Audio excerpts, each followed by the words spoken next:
All right, hello and welcome to the Oregon Cougars Women's Professional Football League special event. As you can see in the background there, they're doing a little team meeting right now.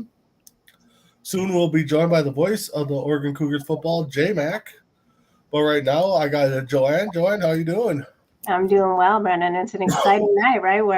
We're official correspondents for the Cougars, and we're looking forward to speaking to some players and checking out their new jerseys and their signing event that should be happening shortly. So we're Yeah, looking forward to exactly. Chris, how you doing? Doing good. All right. So as you guys know, we've been promoting them pretty much all year. Last year, we're the home of the Oregon Cougars football women's professional league. You can catch all their games here. 8 of them this year coming up.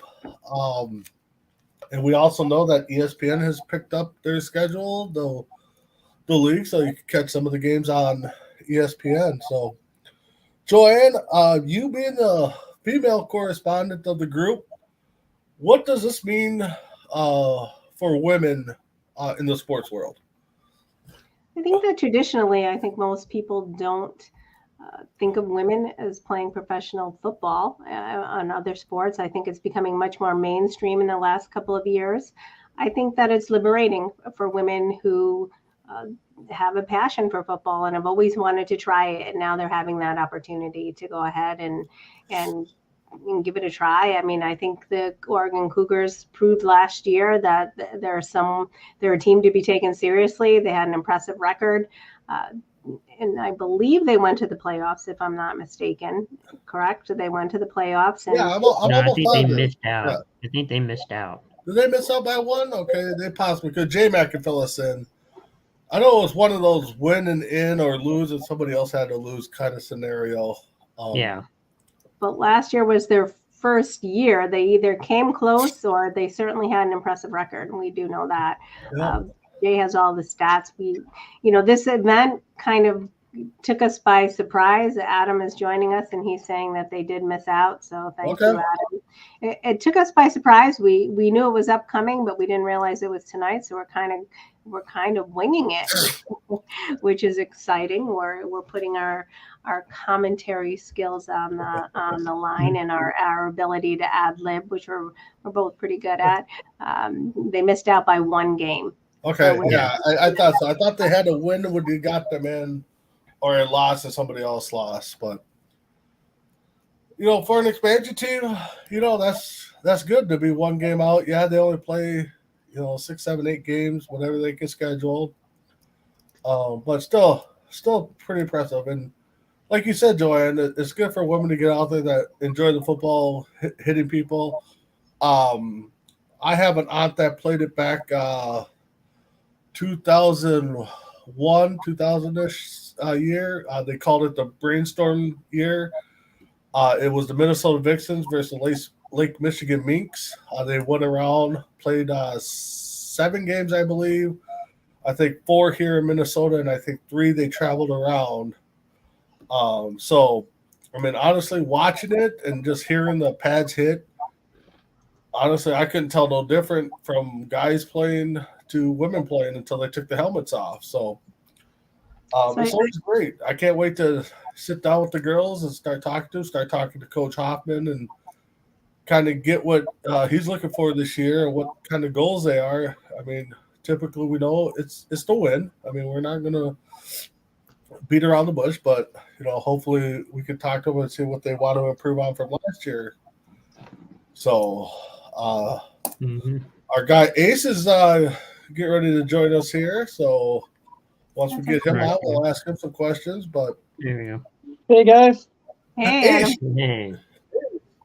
Hey, what's up? you were at the tryouts. So what did you see at the tryouts that the Oregon Cougars had?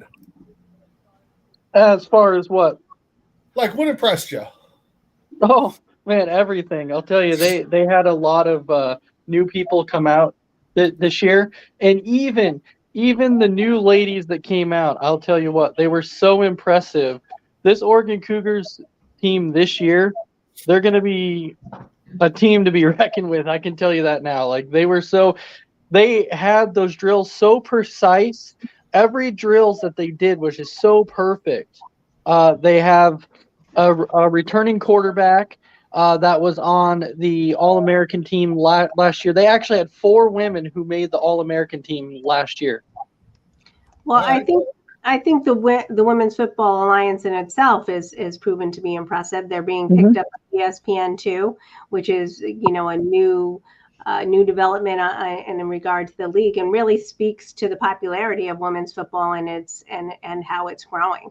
So I think that'll be interesting. And I think another great thing is this year we're going to start to get to know some of the players personally. We're going to have some one-on-one interviews, get to see their, the personality behind the padding, behind the uniform, and we get a glimpse of their helmet right there.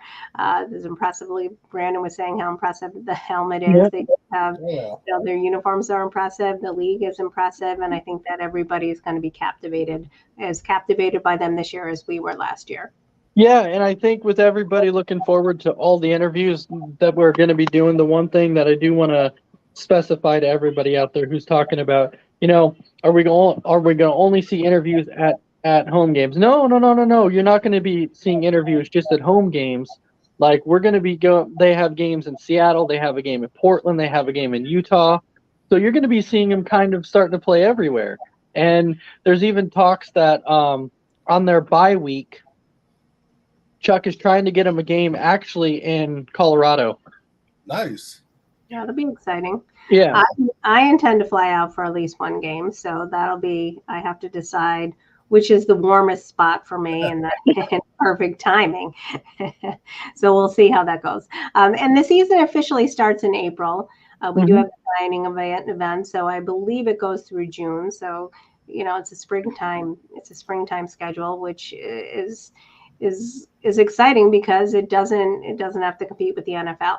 They have a season of their own that is at a prime time of the year. Now, Ace, when you guys were at the tryouts and stuff, what was you talked to some of the females? What was the the common ground that all these girls had outside of the drive for football? I mean, what was their background in most of them? Most of them, it's actually funny.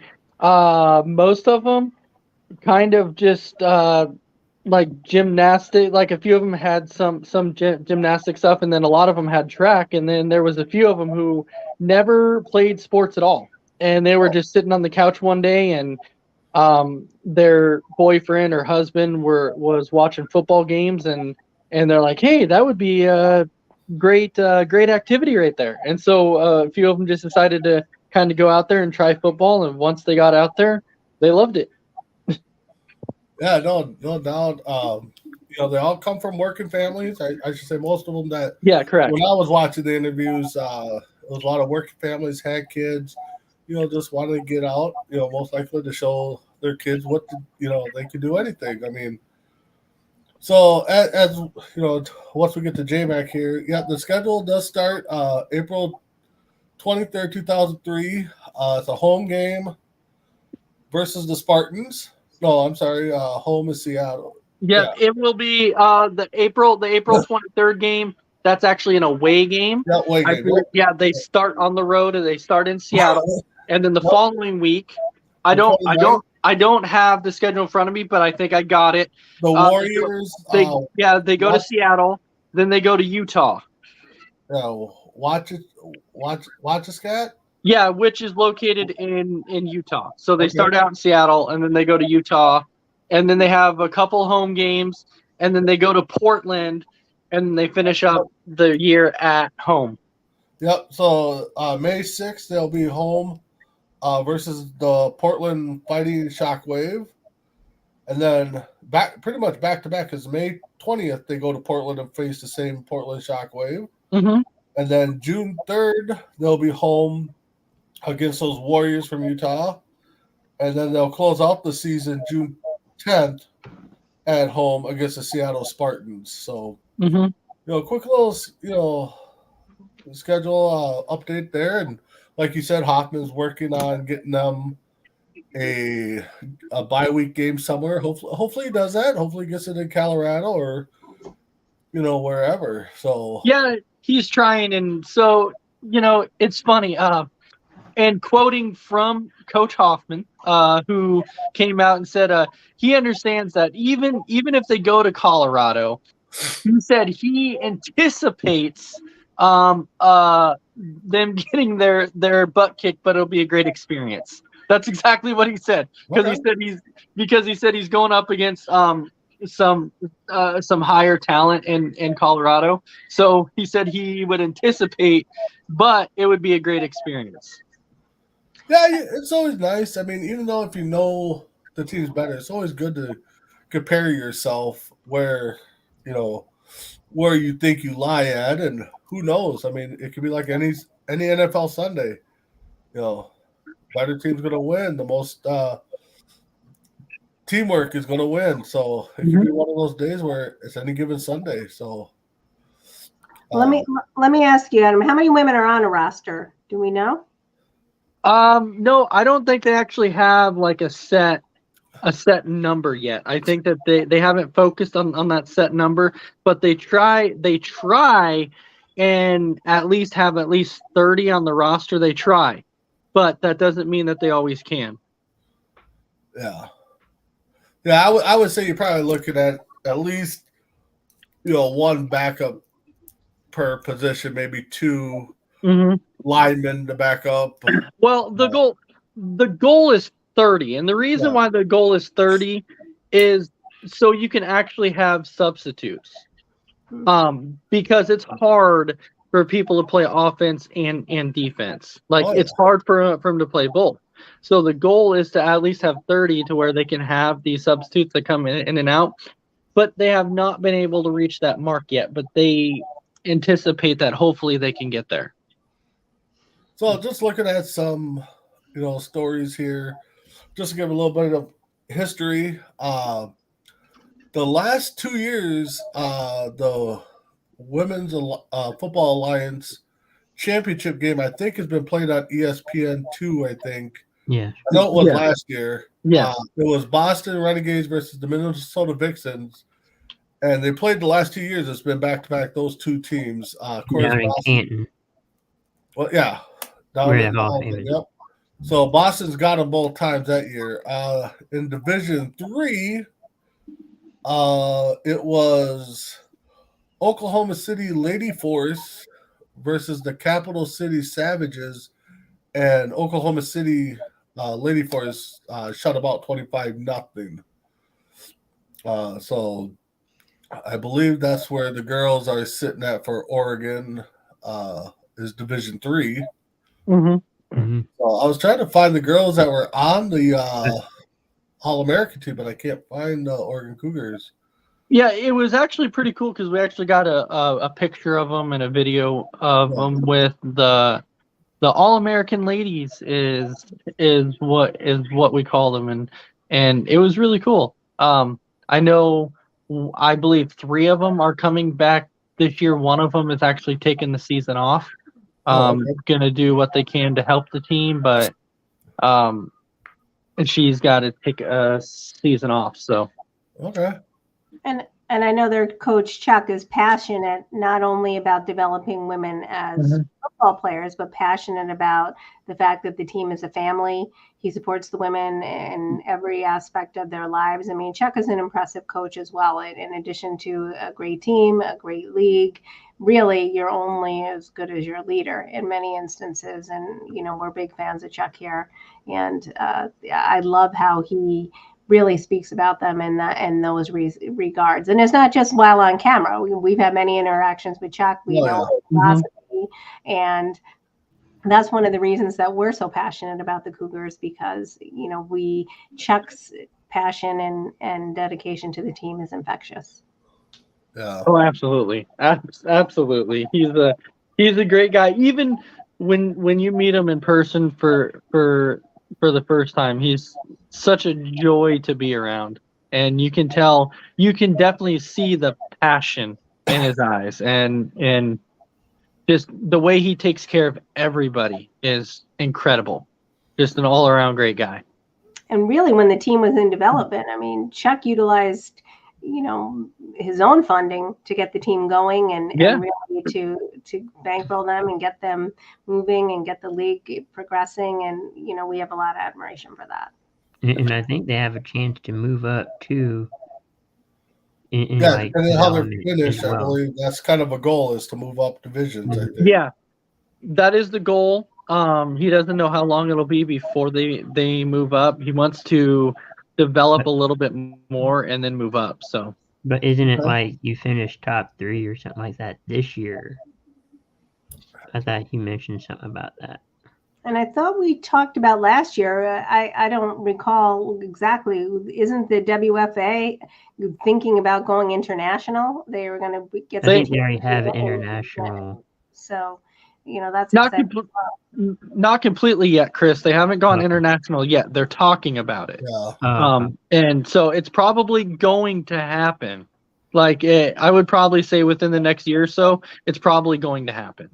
And I know a big thing, like Joanne, you had mentioned it before, to where the championship games have been put on ESPN2 the last several years. But I know this year Chuck himself had said he is doing what he can to try and get a Cougars game on ESPN.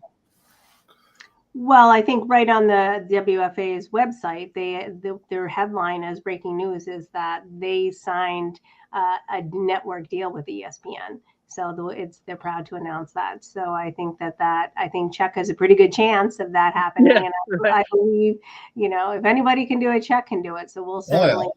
Yeah, he's definitely trying. And I'm going to put it right on the record right now that I will volunteer to be the correspondent in any games in Europe. Well, that's good.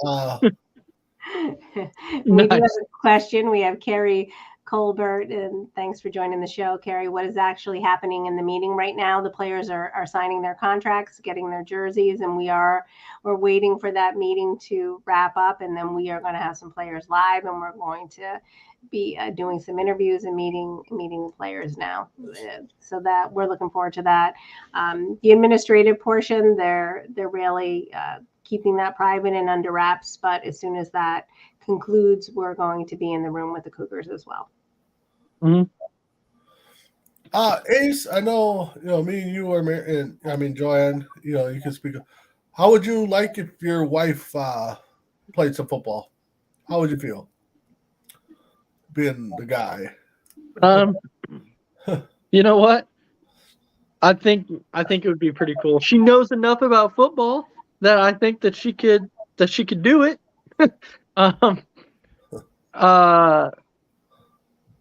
I would not be opposed to it, honestly, because for me, if you have a passion for it, why not do it? The thing is, like, that whole, you have to be a male to play football. You don't have to be a male. Okay, if you have a passion for it, you play it. I would have absolutely no problem with her wanting to go out there and play it if that's what she would want to do. No, and I agree with you. Definitely, if my wife wanted to play or her sister, I would push them. If I had a daughter that was old enough to play, hey, go out there and play. Give it all you can. Don't stop them. So, Joanne, I want to address Carrie's comment first. She's saying I'm a player and was told that this meeting would be live streaming the meeting itself. We can check in with Jay. And let us check in with J Mac, who's in the room, Carrie, and see if that's something, if there's anything that's prohibiting us from playing the meeting. So we will check in with him on the sidelines, and we're going to address that comment. I think that regardless, some of the players may have husbands, they may have wives. I think that as a woman, and regardless, I think about it in terms to any partner, any relationship. You have worries, right? I mean, football is a violent game. I mean, we saw it this week. We saw it last week with, with the Buffalo Bills, Damar Hamlin, and how treacherous it can be. So I think you have a worry. I mean, you want people to follow their passion. You can't live in fear. So of course I would be supportive of their decision and their passion and whatever it is that my partner would like to do professionally. But there's a worry there, right? Any game that any profession that has risk associated with it. But you can't, to be in a successful relationship, you can't inhibit anybody or prohibit anybody from doing what they love. You know, and honestly, Carrie, if you're available to jump on, we can get you the link and kind of get why you joined. Yeah, we'd love The that. team, if you got time to jump on with us. So, but yeah, I mean, I'm all for it. You know, like I said, I've had an Antes played a couple of years when it first started out here in Minnesota, and it was actually fun to go watch them. So. So should we post? Carrie said sure, she'd love to join us. So Yeah, if somebody can Chris, get are you her, back there? Can we get her the link? yeah, let's see if we could pull her up here. Can you send Carrie the link, Chris? Yeah, Chris. Yeah, I will. Yeah, we'll send you a link, Carrie. Get you on. If you got a mic and a. You just need a phone if you even have your phone. Yeah, I mean, anything yeah, works. phone. If you can get on StreamYard, we'll be more than happy to have you. So. And then you can tell us what's going on in the room. But I'm gonna send a message out to Jay and let's find out what is happening in the room. Yeah. So Ace, as a fan, as you know, of this team, and I know we got to be kind of biased, but what are your expectations for these guys from what you saw last year? My expectations, a very much improved, disciplined, ready to go, smash mouth football, and they are going to be ready to go. And teams got to watch out because these guys are going to be, these ladies are going to be really, really good. Yep, exactly. And the one game I really watched a lot was the last game they had. I mean, they had at least 250 there fan-wise, so the fans are getting behind them. They are. They're But, definitely, their fans are growing more and more. Yeah. So definitely I'm going to be watching, maybe jump on with J-Mac and do a little play-by-play with them. But, yeah, I definitely want to see more. I will be disappointed if I don't see one flea flicker. So we'll get Coach Hoffman on. That's my goal. I want to see one flea flicker thrown by this team. So, James just got home. He's tuning in from Southern California. James, welcome, James. Just talking, getting ready to talk with the women's Cougars football team. So hopefully, somebody just must have got a big money deal there because they got some big hugs. So I'm just kidding. They probably happy to see somebody. So.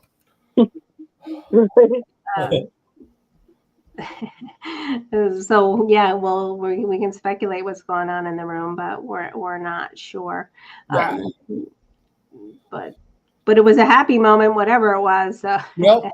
Very happy moment. Very, very happy moment there. And these girls, I think might be getting a little kickback, but they're pretty much playing for free, I believe. I mean, yeah. So yeah, it's like when you play a semi-pro. Yeah. It's like it's like when you play semi-pro. There. Hello, Carrie. How's it going tonight? That's good. How are you guys? So, Carrie, what position and how'd you get hooked on to football here? So I'm an offensive line player. Yes. I actually played with a team in Southern Oregon 6 years ago, 7 years ago, along with my daughter, my oldest daughter, who is now in the Navy, so she doesn't play. Okay. But that team is no longer here, and so I travel from Grants Pass to Eugene to play with the Cougars. How long of a drive is that? About 2 hours. Oh, wow. Now that's commitment there. That is. Well, that's the reason why I'm not in the meeting tonight. Okay. Gotcha. So what, we asked the question, we were speculating what's the attraction, what drew you to the game, how did you start? So can you tell us a little bit about your journey and how you started in professional football? So I raised 4 children. and both of my boys played football. And over the years of watching them play, it just was always one of those things that I always wanted to do. I graduated high school in the late 80s, and girls were not allowed to play football back then, not even as a kicker, not as anything. And so it's just one of those things that I really always wanted to do. I'm highly competitive, which this just brings out that competitive streak in me a little bit more. But for me, you know, when I originally started the very first year, you know, it felt like it was a team, a family. And I'm still actually good friends with a lot of the players that I played with back 7 years ago.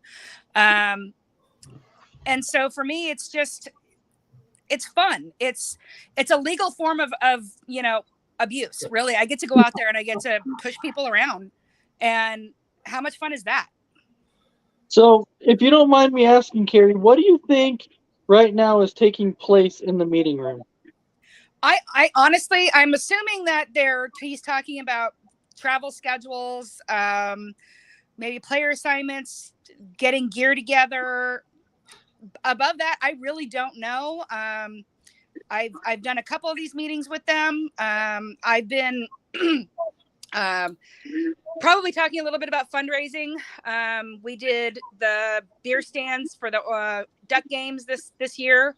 And it was fun. It was hard work. But that's what shows what a family is, because everybody just came together and we did it to raise money. So we speculated again about how your family, especially you have children as well. I mean, how does your family feel about you playing football? So they 100% support me. My husband it'll be 30 years in July. He 100% supports me. He has come to pretty much all of my home games. My kids, who are all military children, so they don't really get to come to my games because they're all around the world right now. But they watch the games, that are live streamed if they can. If not, they watch the video of it afterwards. And I mean, they've always been supportive of me, just doing it. So, and I'm an older Gabby player. saying she is here. So hello, Gabby. Hi, Gabby. Is Hey, Gabby Gabby. a player? Is Gabby a player as well? Yes, Gabi is a player. Gabi and I actually played. We never actually played together on the Lady Gates together, but we play flag football together. Okay. So Gabby, you're welcome to join us as well. Chris, can you? Yeah. Are we saying it correctly, Gabby or Gabi? Gabby. Okay, Yeah. so Gabby, if you'd like to, you're welcome And to join she us. is an amazing athlete. She is just an amazing athlete. So, Carrie, what did you play in high school? Did you play sports in high school? I mean, you said you're competitive. So. I played in a band. Oh, okay. That's competitive. That's competitive as well. And it was very competitive. I also played tennis for a couple years. Okay. But I was more of a band drama geek kind of person, but I loved football. I've always been a football fan. So as an offensive lineman like I was, what is the joy at the end of the drives, or what makes you happy? I mean, making that big block that the running back, the quarterback save. Honestly, I mean, for me, it's about protecting my quarterback. Okay. I 100% am always, if my quarterback is safe after the play, then I'm happy. Ultimately, if we move the ball 2-3 yards downfield on a run, that makes me happy. I mean, you go, 4 yards a play, and in 3 plays, you're at another first down. So really, and the offensive line, it's the most underappreciated positions. Yep. And also the hardest positions. And a lot of people that don't play line don't understand that. It's, if you're a receiver, you're running the ball. Yeah, you're running, but if you don't get the ball, you're really not making contact. As an offensive lineman, you are making contact every single play. Yep. And I liken it to the fact of, I literally bench press roughly 300 pounds for an hour.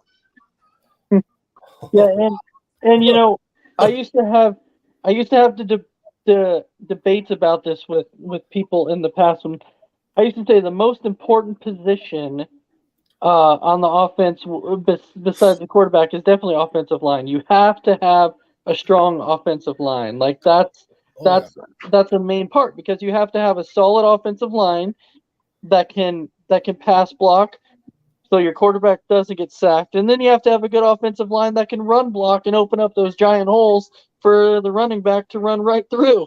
Exactly.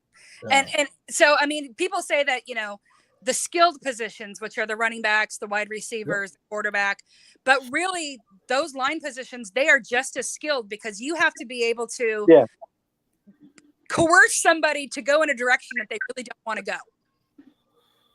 I think Exactly. I just want to, speak a little bit about you've been playing football for a long time, Carrie. I mean, does age impact your ability, or what is the age range of the team? I mean, are there younger players as well as people in your age group? How does it work? I mean, is that So yeah, any age restrictions? we do. We have younger players on the team. I know that the first year that we were a team playing in the previous league, we had a 16-year-old playing. And it was amazing to watch her progress improve. As far as the older ones, I know that there's myself. There's basically two of us in our 50s, and we have another one who's right on the verge of 50. Myself and the one who's just below me, we're both grandmas. And so there's such a wide variety of ages that are playing. But I feel like, women's football is more of an older sport. I mean, for older players, I feel like the average age of the players is closer to 25, between 25 and 30. As opposed to, if you look at NFL, those players are coming in at, right out of college. They're 22, 23 years old, and they've been playing for years. Whereas with women's football, oftentimes, I mean, I didn't even know that there was women's football until I was 44.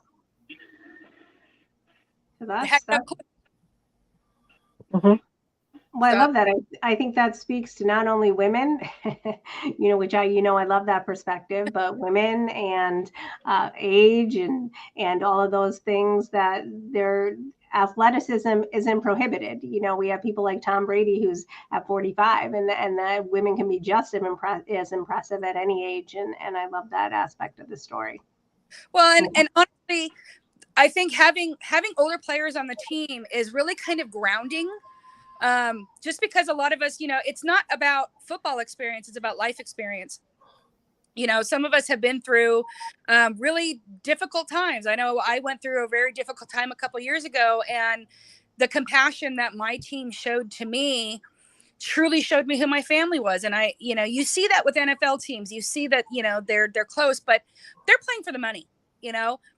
We pay to play. So that has to show you what kind of commitment and what kind of passion that players in these leagues have as women. We're not paid. And not only are you paying, you're also traveling a great distance right? You're traveling 2 hours to every home game. So I think that's work, which means lack of pay. So it's a double-edged sword. So speaking of like leadership and everything, is there like that one person in the locker room that everybody looks up to, and they're like, "Oh yeah, I'm gonna go to them for that leadership"? I wouldn't say that there's one person. I honestly feel like, as a team, that we lean on each other, and that there's no one person above another. We're all in the same field. Even, the new players that are coming in, they bring a different aspect, a different kind of leadership. Everybody is a leader on the team, and everybody is a follower. That's what makes it such a great experience with this team. Which is great. I love to hear that, it's all about a whole team being a leader. That's excellent.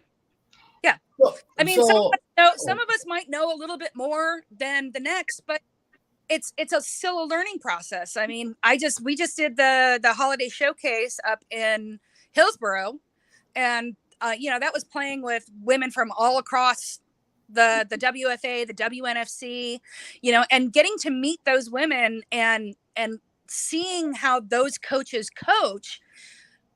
It really was a new aspect to it, and again, it's everybody's learning from each other, and that's what's played with women's sports. The camaraderie isn't just off the field, even on the field. Somebody makes a great tackle or has a great block.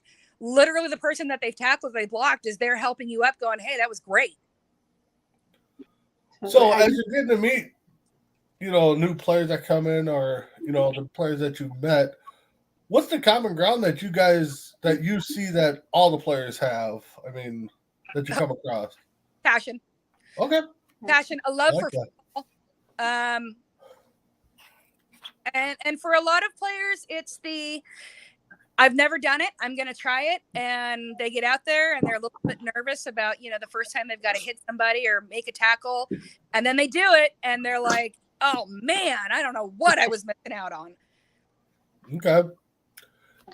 This past year, is there any funny stories you could talk about that, without throwing anybody under the bus? That I will say this, that, traveling, if, for a lot of us, was getting in our vehicles and just driving and having a travel buddy and learning your travel buddy's music preference and, just connecting in that way. I know that last season, my travel buddy was Crystal Richter, who was an All-American.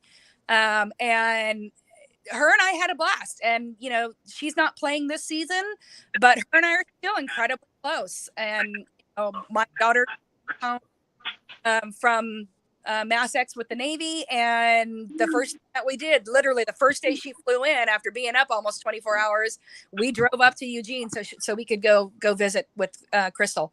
So that's a lot. All right.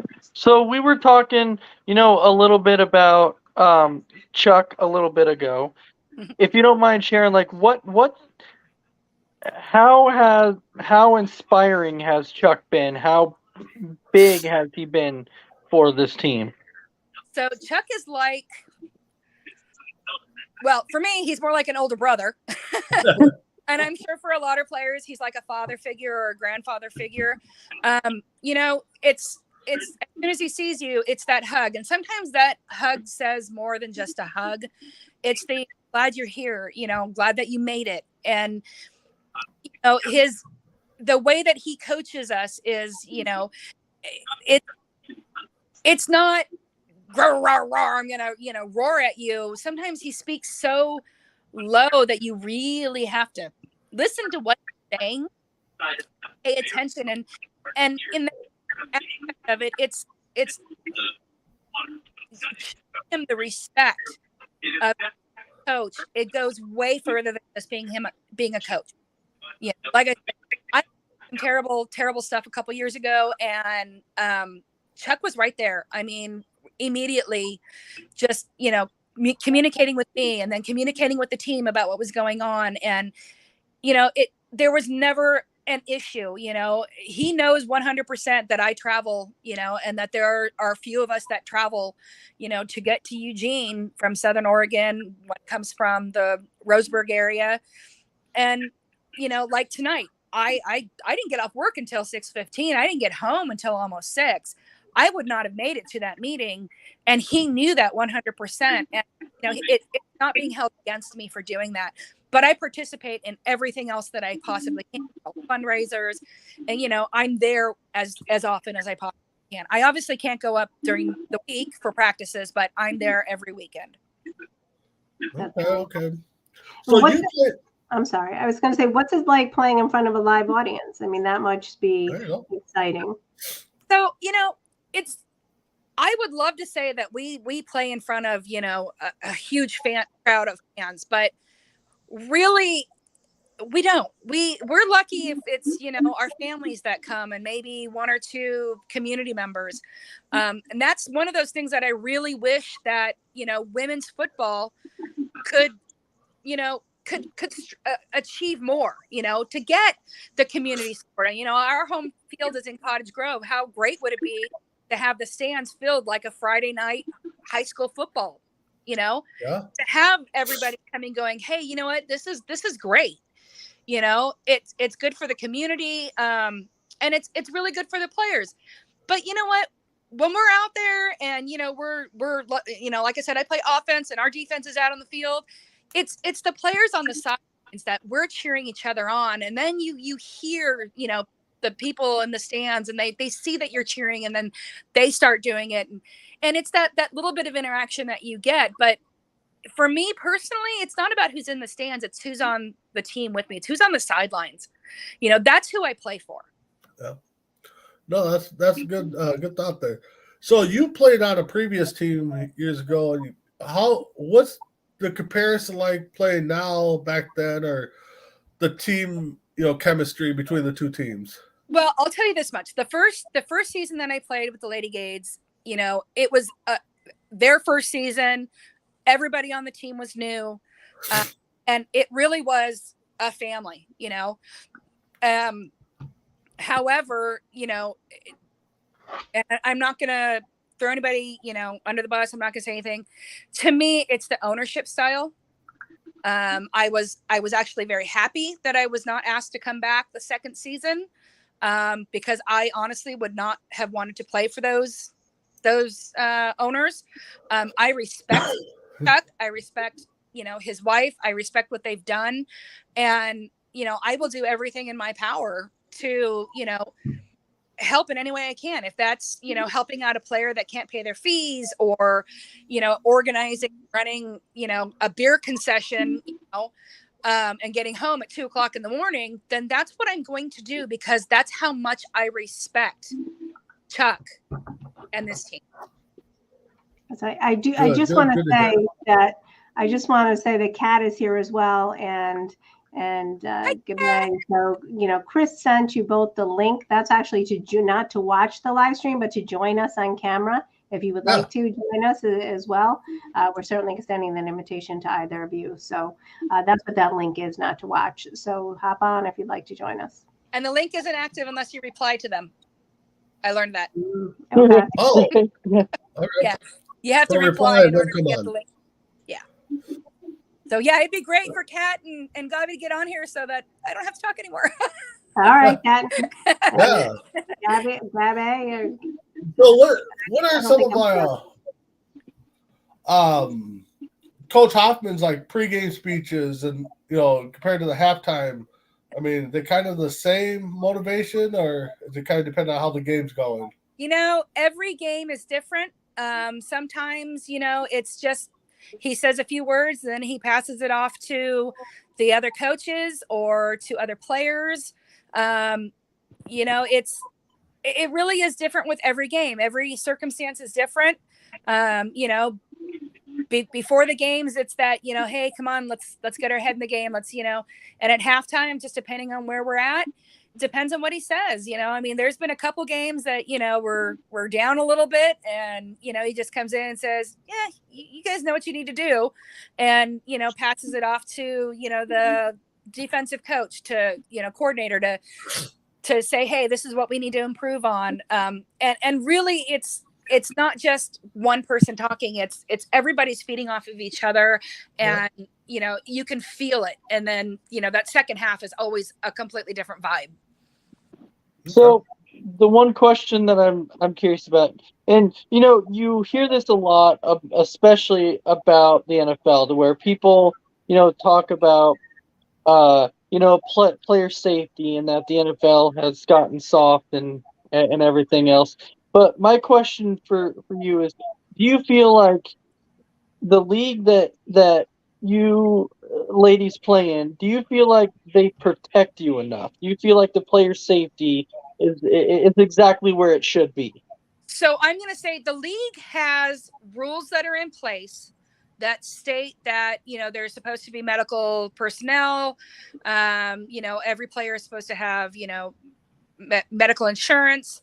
And I would say that, some of those teams don't necessarily follow that. I know that the first team did not. We did not have medical personnel on the sideline. We are very lucky on our team that we have Tressa Miller, who's LT, who, she works with the fire department, and she is an amazing resource. And she's out there every time somebody gets injured, man, her helmet comes off and she's out on that field and she's taking care of people. And, we're blessed and lucky that we have her. I'm so thankful that I get to call her not only a teammate, but a friend.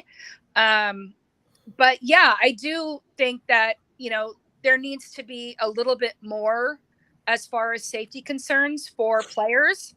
The incident that happened with Devon Hamlin this week, I was watching that game, and I mean, it hit me hard. I mean, really hard, to the extent of, I worried, gosh, could that happen to one of our safeties?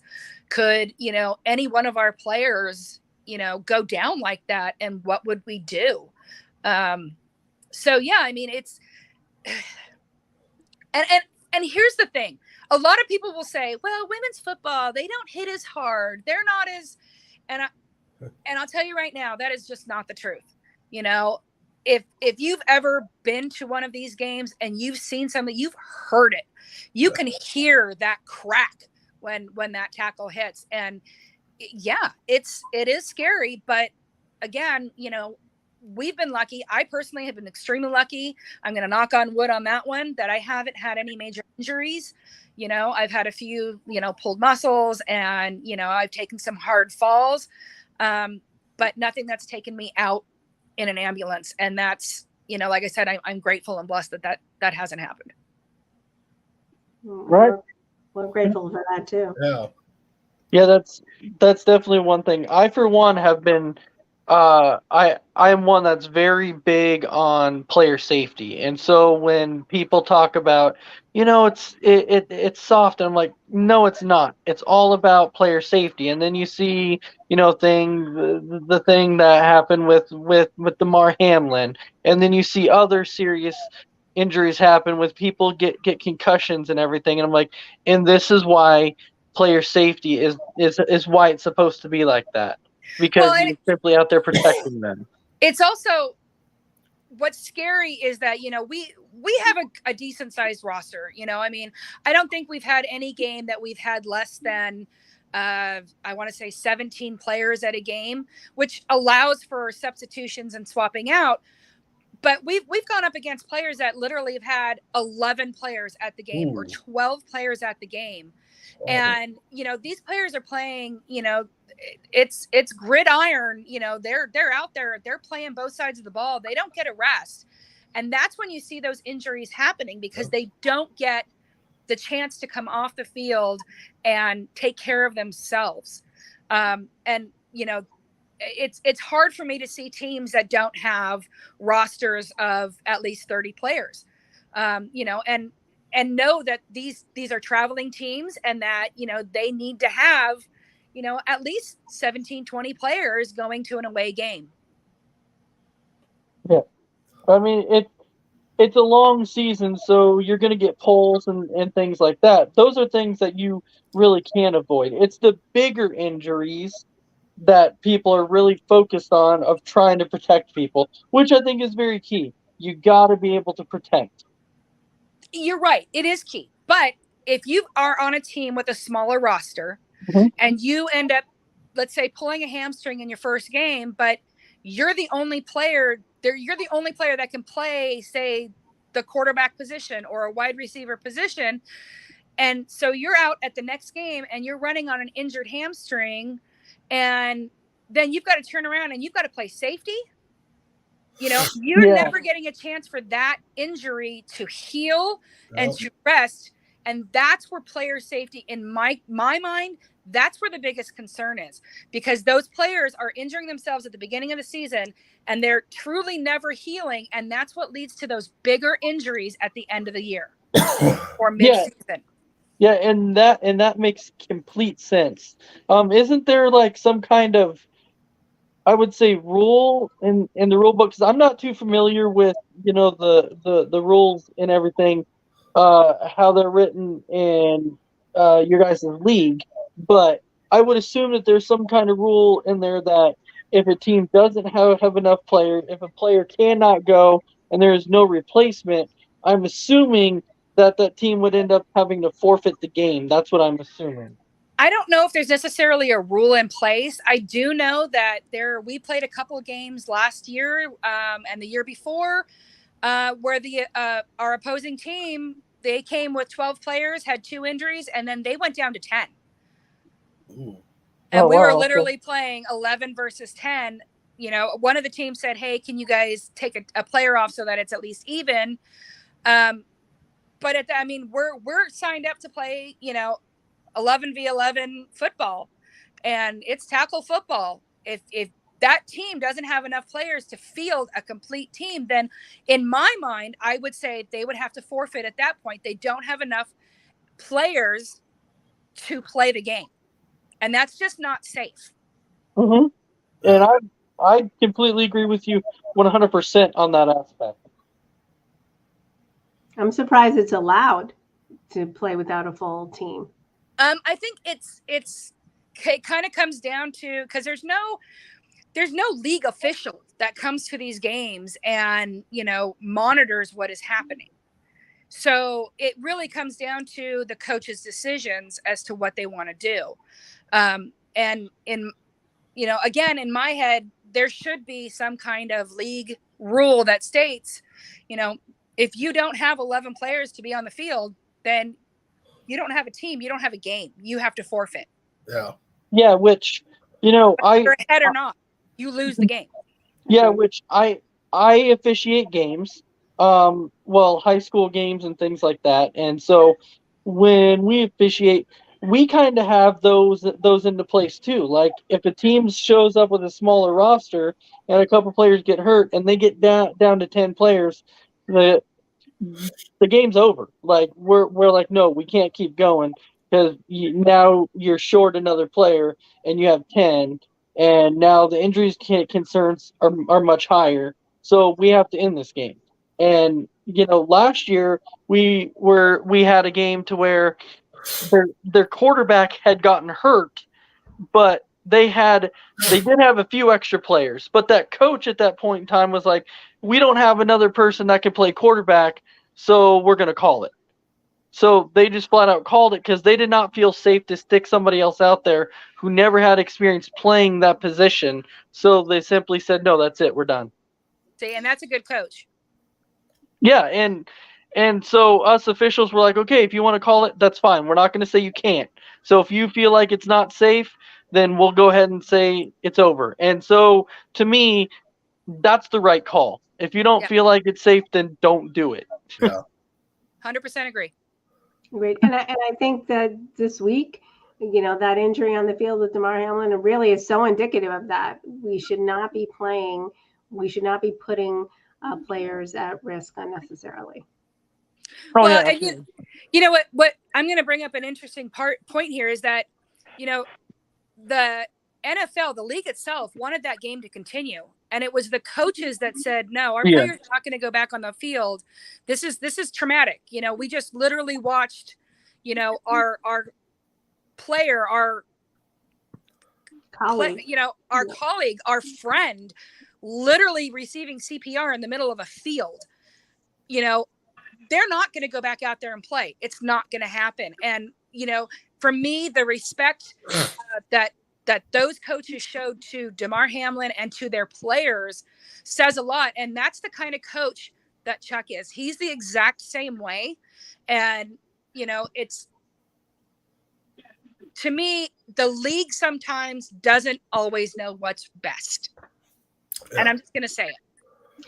Well, we were speaking tonight, on the show prior to this one, really the NFL in particular, people forget that it's not just a game, it's also a business. So I think that, they have to answer to sponsors and things of that nature. So I think that the players aren't always at the forefront of their mind. So I agree that thankfully we had coaches and players who knew what to do, who knew what was right, and it wasn't just left to the business people. So I respect that about I'm always interested in the humanity and the human interest pieces of any story or show we do here, and for me that was a big moment as well. Oh yeah. So, do we know if we have audio for inside the meeting room right now? J-Mac shut it off right now, I think, per Hoffman. I think. Okay. So, Well, then we changed the camera angle, so I expect that we will be turning on the Yeah. audio.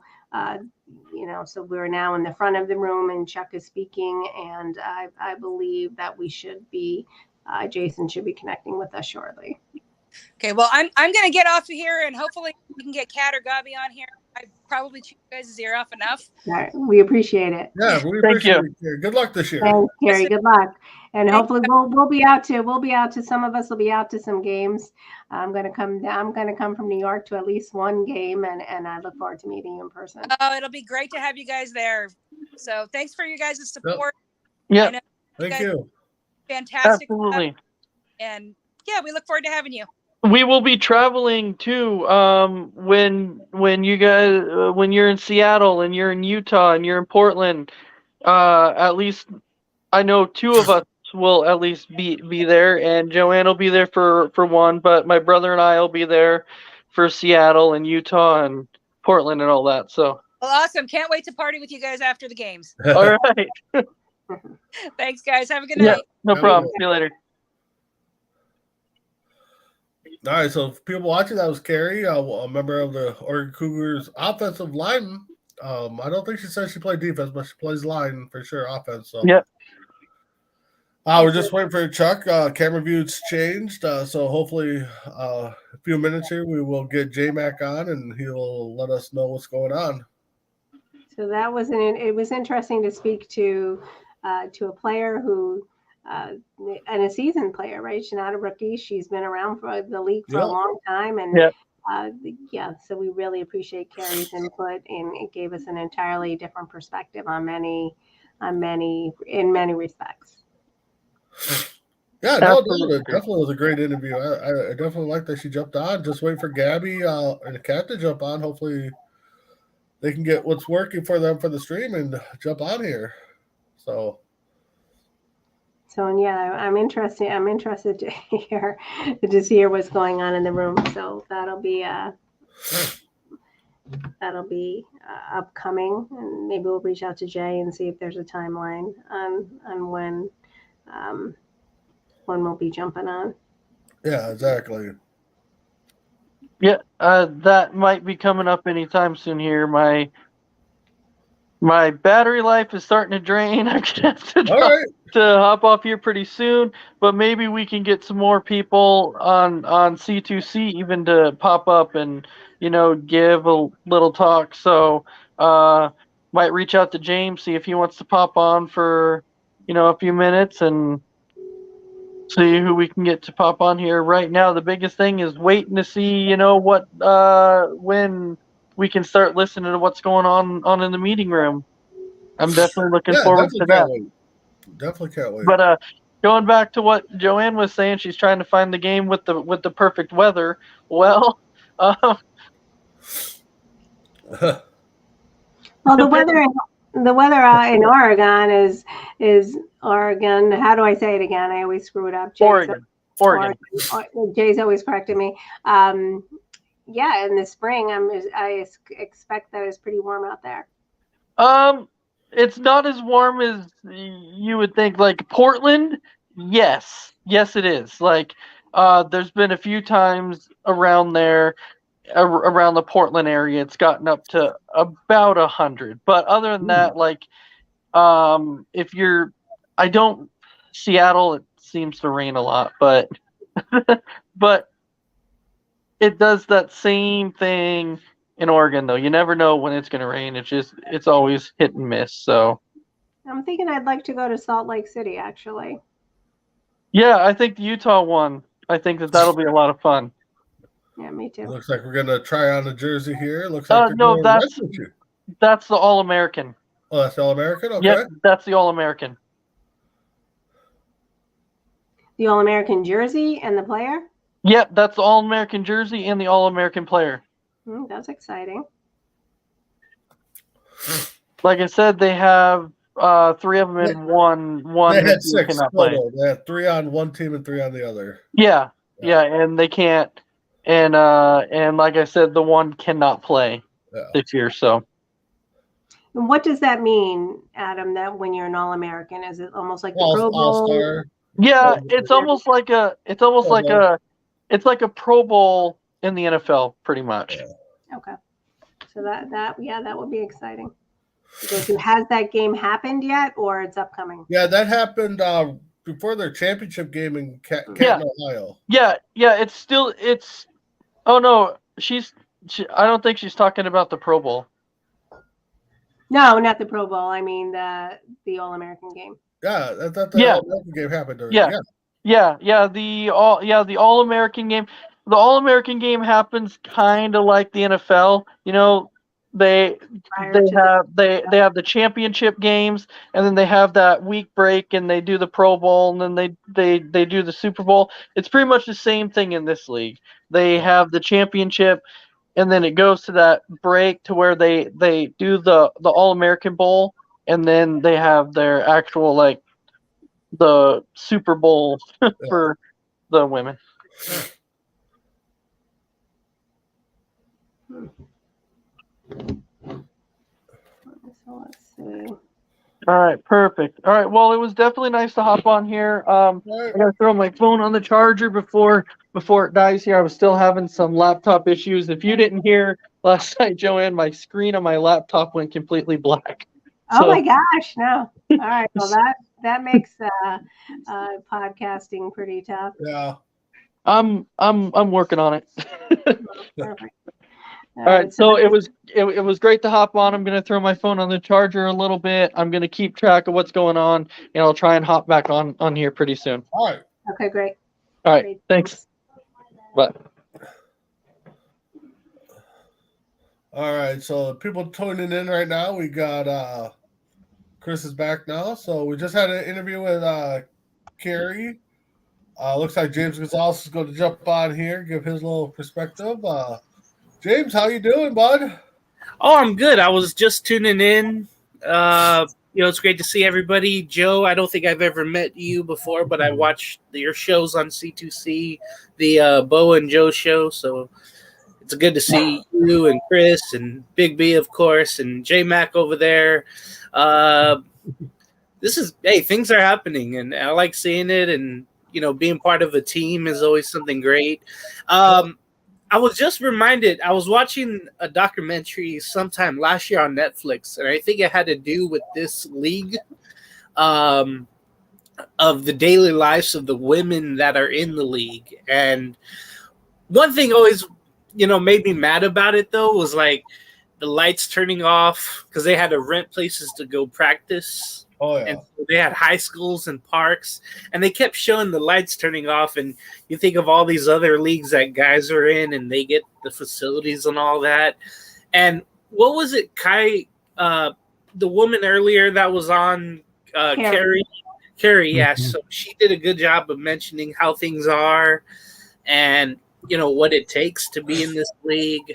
That was good insight by her. And like I mentioned in the comments, the offensive line, it's starting to grow on me. I know commentators spoke about it more and more now of how important her position is in the game, but it's highly overlooked. And I've grown to appreciate it more and more. So, hey, like Adam said, it's a cool helmet right there. I really like the logo. It really stands out. It's almost like Carolina Panther-like. So, yeah, things are happening over there, and always cool to be a part of a team.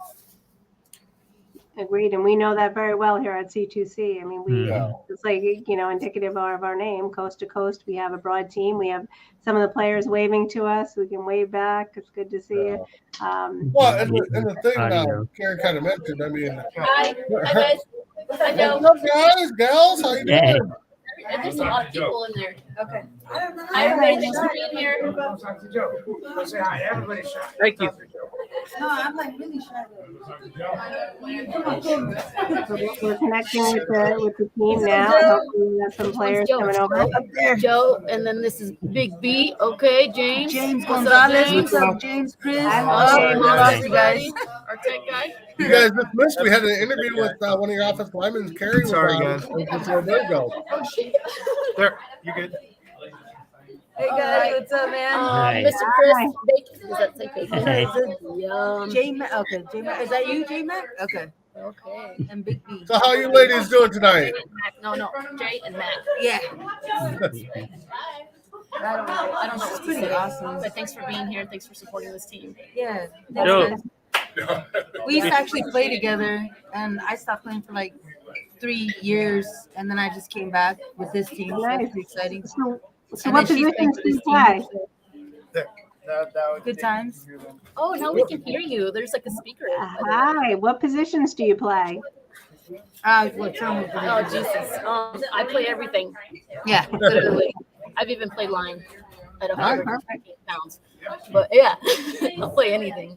Yeah, I just played quarterback, safety, attempted to do wide receiver during that time. Didn't quite work out. We'll see how this year goes. Wherever they throw us, you know. So what brought you ladies into the game of football? I'm sorry, I didn't hear that. What brought you ladies into the game of football? So I met some girls at work, and they're like, "Hey, you want to play tackle football?" And I was like, "That exists for women." And then that's how I got reeled into it. I was out playing softball. And someone asked me, and I was like, you know what? That's probably the only sport I haven't tried to play. And I like to challenge myself all the time. And I was like, hell yeah. I was like, count me in, and I've been doing it for 4 years now. I've never even watched a game of football before, before this. And so I was clueless. I went in and I studied football for dummies.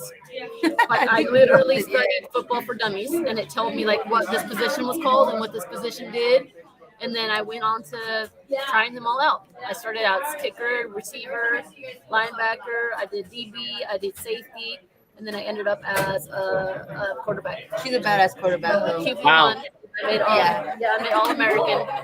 But like I said, I was That second team. jersey you're just holding up was the All-American jersey you got? What do you say? Yeah, that's what that was. Yeah. Congratulations to you on that. You got That's some a mad. good Wow. honor. I Nice. didn't know, and I've never worn it till today.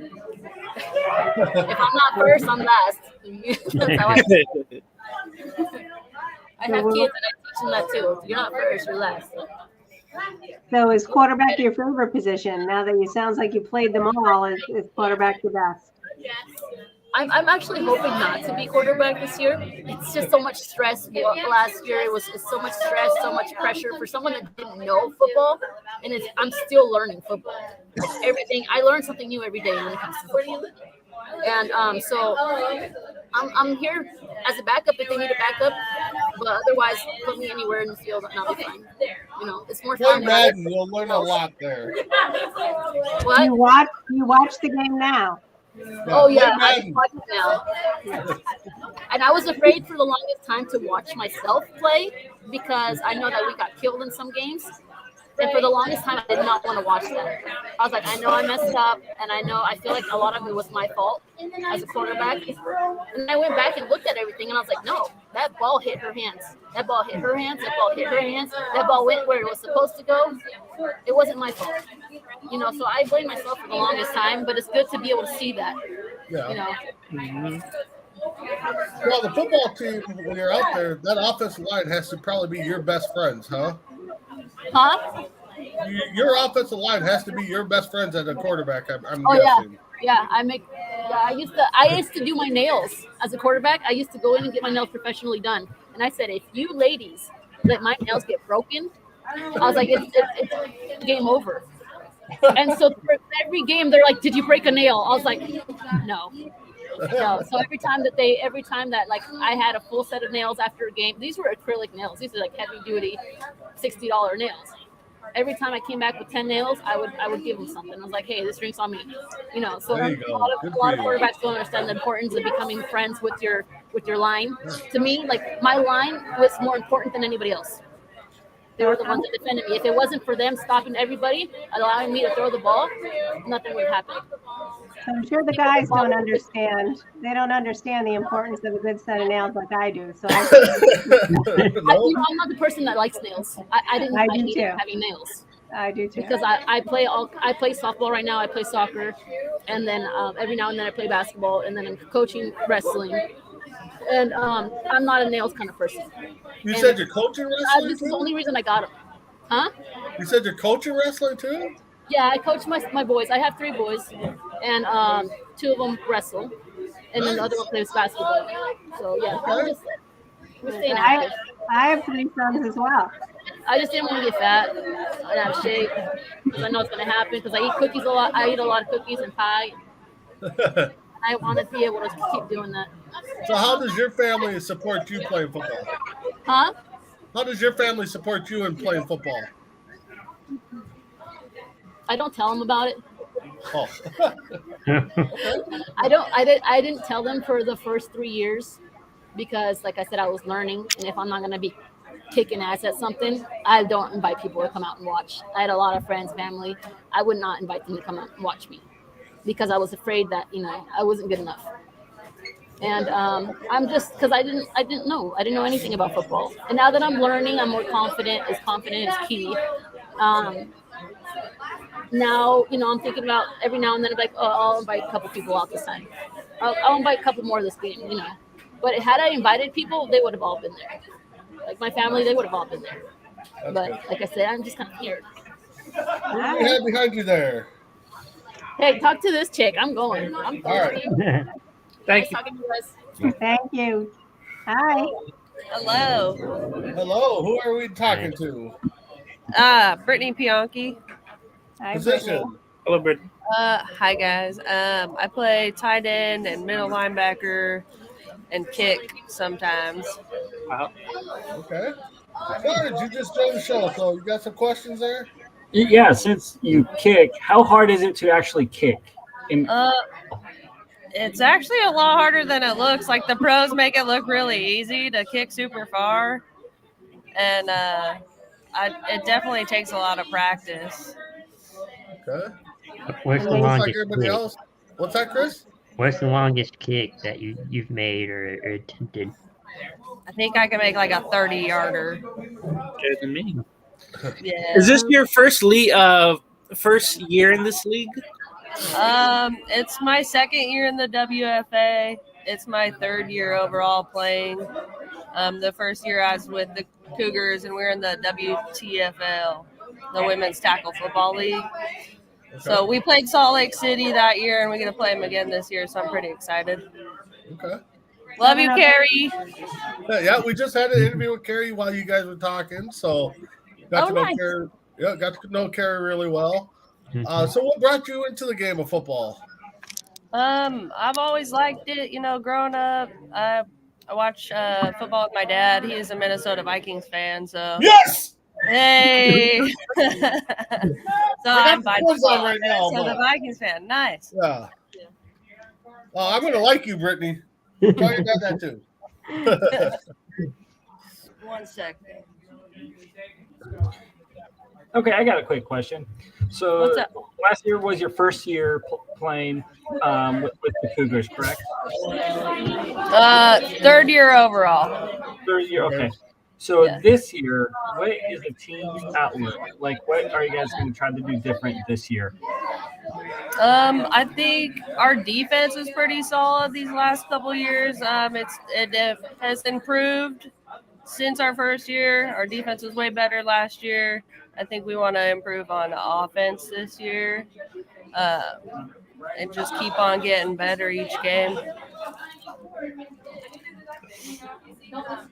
Alrighty. What do you look forward to this upcoming year for yourself? For myself, last year I got a couple interceptions, so I'm hoping to get, 1 or 2 of those again this year. Maybe score a touchdown. That would be really awesome. So All right. That would be. we'll see. I just like it, when my team has a good time and we come out with a win. All right. Did you learn anything new from the meeting tonight, or did you already know what you were getting into? I kind of already knew what I was getting into. Our playbook looks pretty similar from the last couple of years. So, and I've watched football for a long time, so I understand the game a little bit, maybe more so than like newer players. So, I try to help out where I can with them and help them understand plays and what to do and where to go and everything. I'll tell you, is the playbook is it complicated or is it really basic? It's pretty basic once you get like your holes and your gaps, you know, where you're supposed to go. Once you get that, aside from like the route running and stuff, because there's a bunch of different routes you can run. The wide receivers really have to like study that part, but tight end does a lot of blocking, so I just got to make holes for my running backs to follow me, and it's pretty basic. We try to keep it basic for like, you know, a lot of newer girls coming out. Do you have a rivalry team? Is there one team in particular that you enjoy playing and that you have a rivalry against? We played Seattle a couple times last year. Had a really good time because we beat them twice. And then Portland is fun to play against. We were hoping to play against the Capital Pioneers this year. They're like an hour north of us, but unfortunately we don't get to play them this year. So our closest game is 2 hours up north in Portland, and I think they'll be a good rival for us. Okay. Great. We're looking forward to it. Competitive. I'll bring you guys over to my buddy T. All right, great. Okay. Nice to meet you guys. Nice meeting you. Good luck this year. Okay, so apparently I'm coming. All right. Hi, King. How you doing? Who are you speaking with? I'm T, or T-Rex. That's what they call me. Okay. I am an offensive lineman. I play left tackle, and I play defensive tackle, and I play nose guard. Wow. What's your favorite position? I'd say defense. Nice. I mean, honestly, if I could be in there and just disrupt the middle as much as possible and send the quarterbacks running, even if I don't catch them.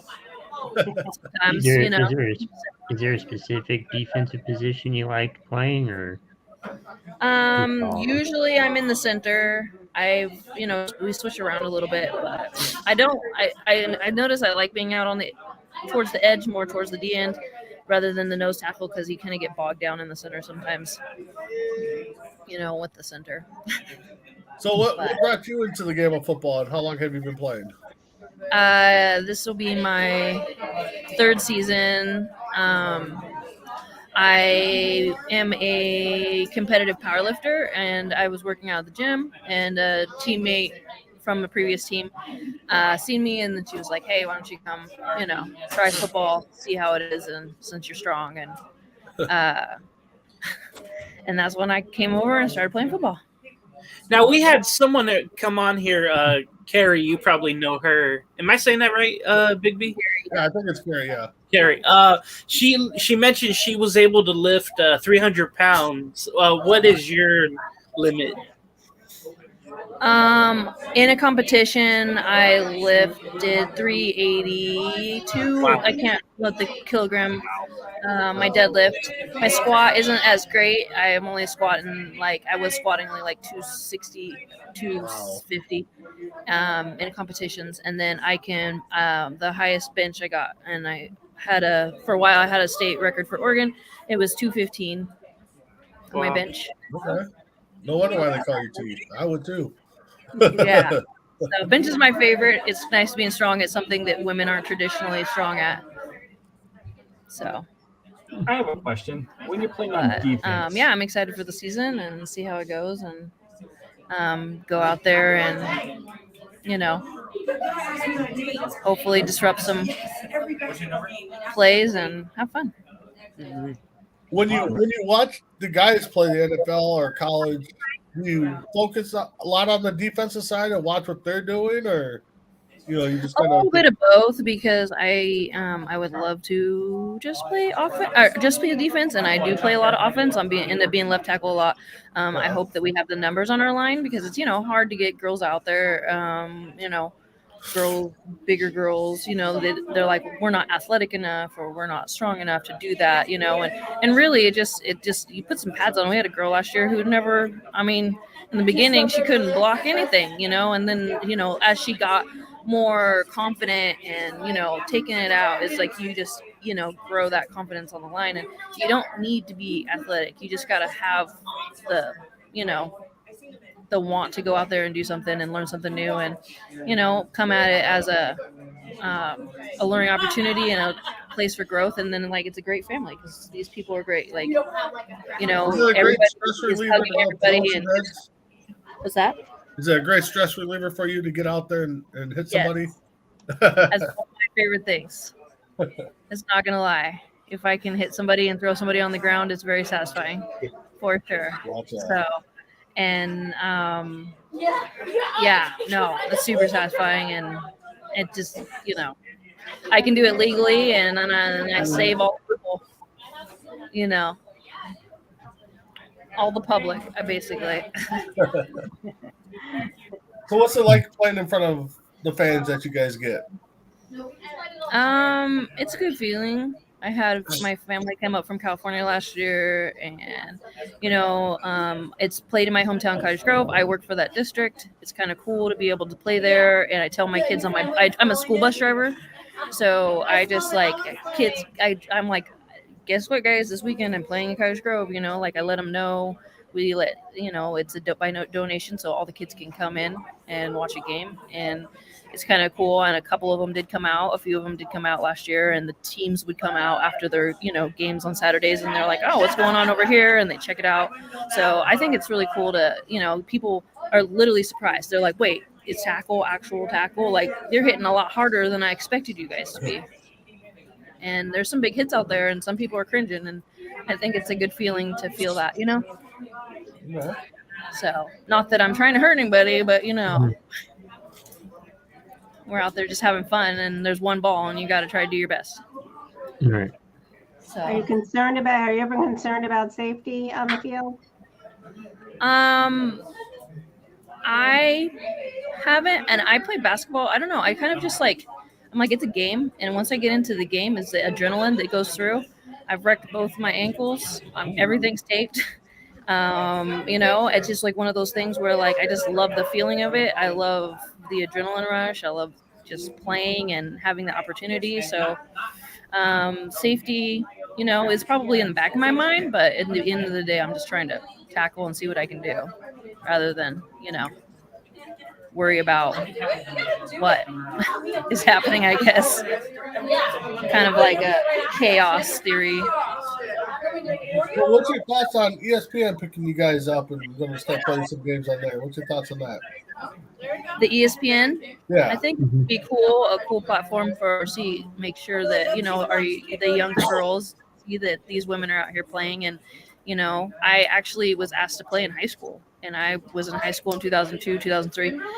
Well, I graduated in 2004, so I was like, no, I can't do that. That's the guy's sport, because I lifted with the men or with the boys in the gym, and they're like, why don't you come out and play football with us? You're strong.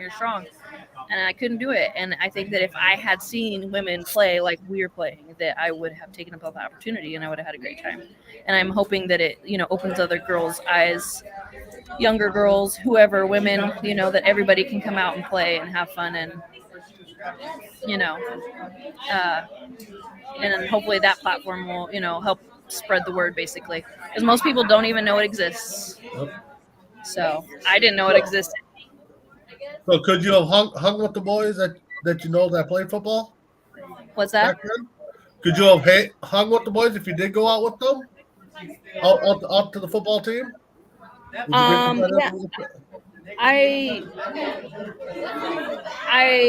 The only sport I played was basketball. So yeah, I watched football and I did all those things, but I just never got the opportunity to play, and I wish I would have done it, like I said.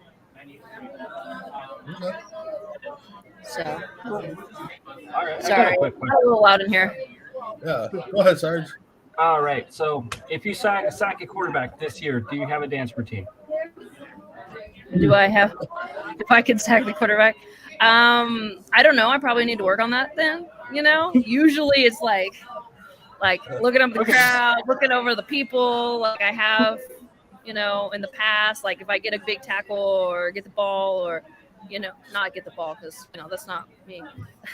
But if I make a big tackle, I usually look at the crowd, give them a point, give them the the strong arm, and just because But I don't know. I haven't done a dance yet though. All right. Well, we hope to see that this year. So Yeah, Carrie's answering for you. She said that you could hang with any of the boys on the football team. You would have been able to fit right in on the team, and we don't doubt it either. Yeah. Yeah. We got anybody else waiting in the wings there, T? Yeah, Join us? yeah. I'll see who else is here. All right, well, good luck this season. We're looking forward to meeting you in person. Thank you, T-Ray. All right, thank you.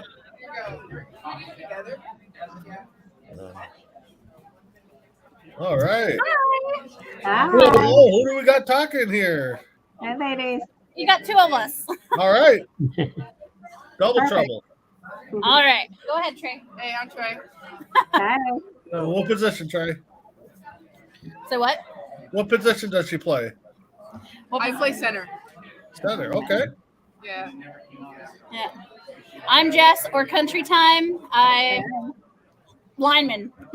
I don't have a time position just yet.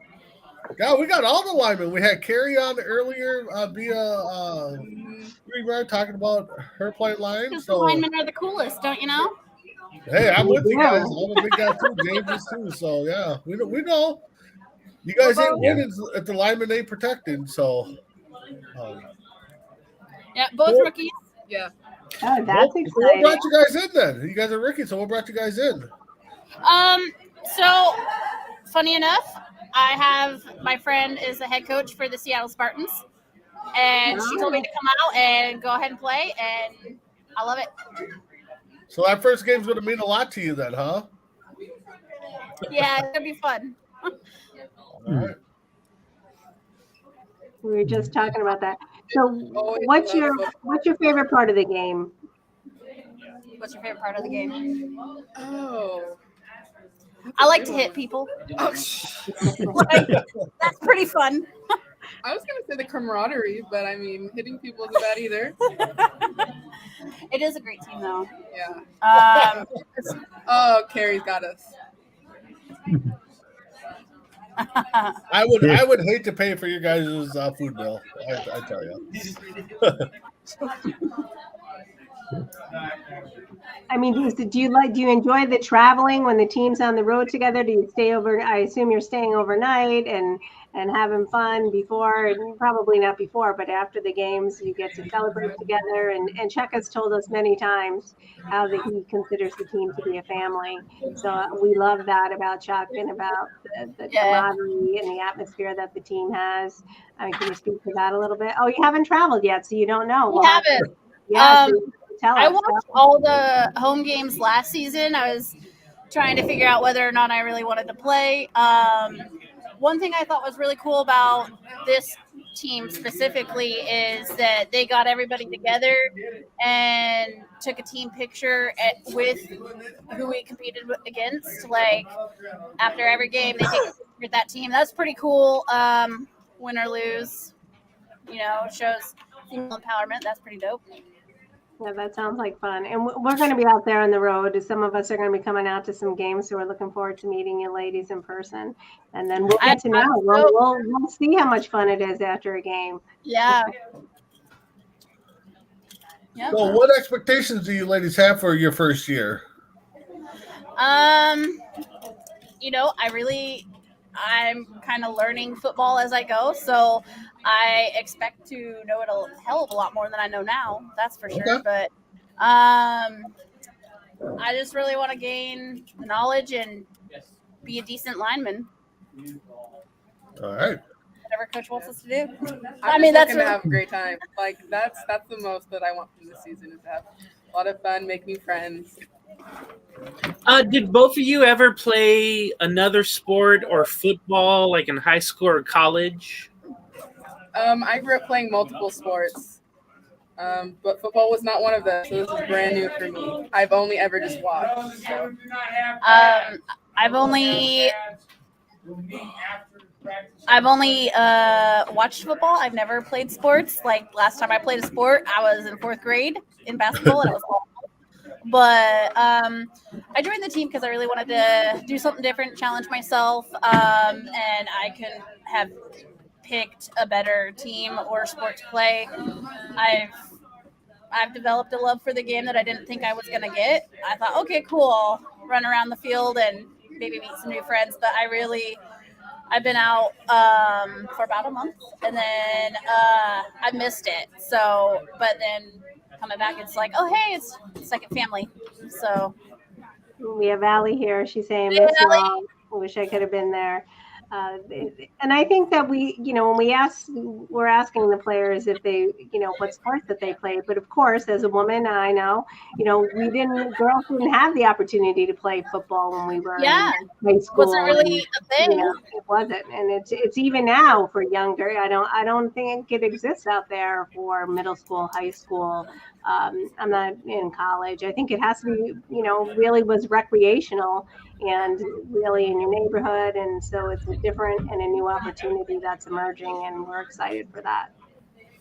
Yeah, I'm so excited. Yeah. Allie, if you want to join the stream, Chris can send you the link. Just let us know if you want to be on. What was that? I was talking to Allie. If she's still listening, if she wants to join the stream. Saturday, Allie. Or Sunday. Yeah, Sunday. Yeah. So what's your family think? My dad's pretty pumped up about it. He won't be able to make it to any of the games, but we're gonna get him that Fire Stick so he can watch it, because he's pretty pumped. He's really bummed that he can't make it to the games anymore. He's bedbound, but yeah, it's gonna be fun. It's going to be great. He's totally excited. My mom was totally shocked. She's like, you're going to do what? And she thinks I'm going to come out of the season with something broken. And so we got a little bet going on. So. Well, your father can actually watch the games. He could watch them on YouTube. He doesn't necessarily need the Fire Stick. He can watch it on his phone because, of course, we live stream. So my dad's like, grumpier old men. He doesn't do technology. He's just out in the woods, doesn't do a whole lot of that. But yeah, I'm sure I'll set up that Fire Stick for him. So. Good for you. Yeah, everybody I know is super excited. They're ready to watch me play some football. So. All right, now will they come out and watch you in person, your family? Oh yeah. Every game. That's exciting. Well, we wish you all the best of luck for the season, and we're looking forward to meeting you in person. There's what? There's no admission. It's all donation to home games. Oh, okay. There's no admission. It's all donation to home games. So that's pretty dope.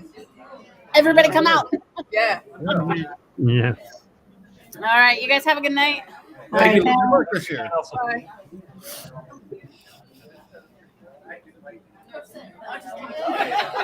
You probably did. Oh, sorry. All right. Hello. Like the shirt, like the sweater. So who do we have here? Tressa, or I go by LT. I'm a lieutenant here at the fire station. Oh. Wow. Okay, awesome. All right. What position do you play?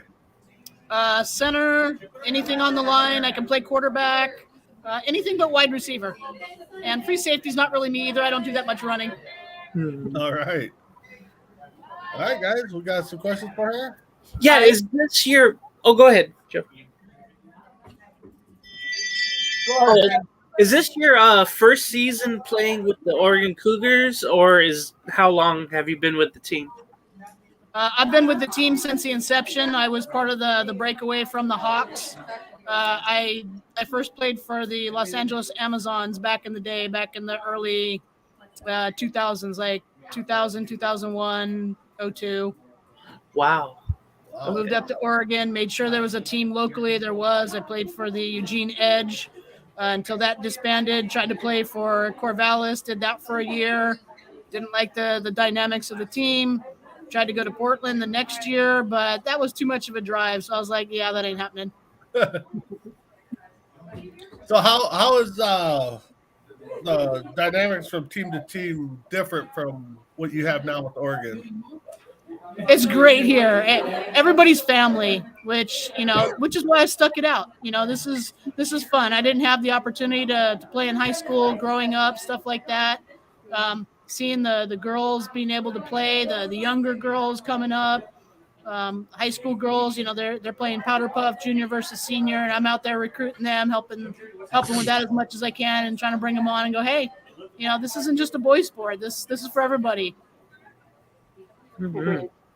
We were just speaking about that, how in growing up that women, young girls didn't have the opportunity to play football, so it's emerging and it's exciting. It's exciting to see. Yeah, for sure. Besides, you got anything? I guess what do you see in this team this year than last year? I see us having more players. We've had some exposure. We had a good season. We finished out 500.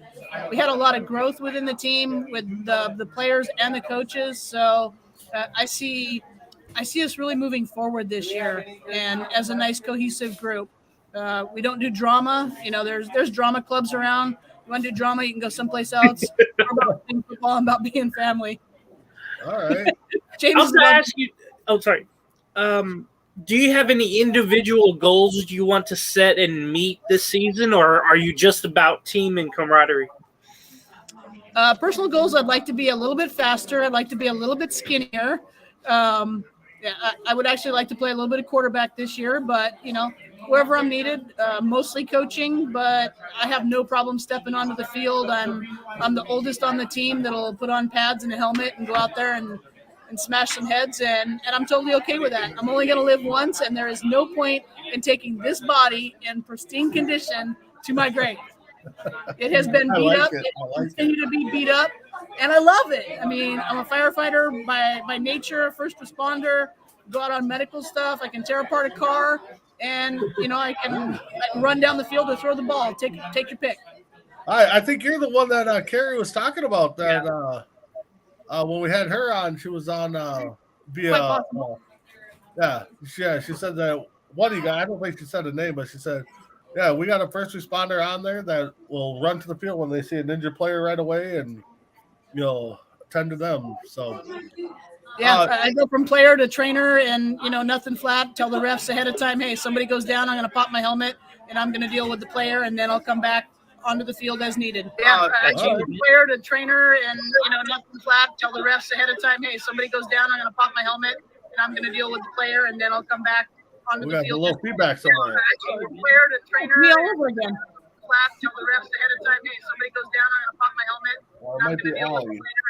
Might be Allie. We got a little feedback somewhere.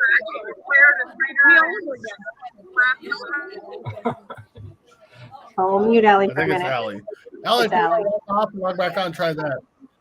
So, Allie, we do you think got you have any? your phone on and your audio, so Yeah. we're getting a little feedback from you. So, LP, you got any stories that you can share from the road last year or home games that are kind of funny without putting anybody under the bus?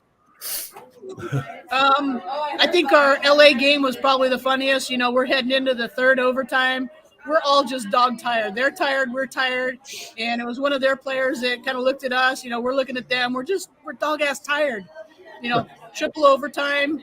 It's a long game. And one of their girls goes, can we maybe just solve this by, I don't know, rock, paper, scissors? And we're like, that's not a bad idea.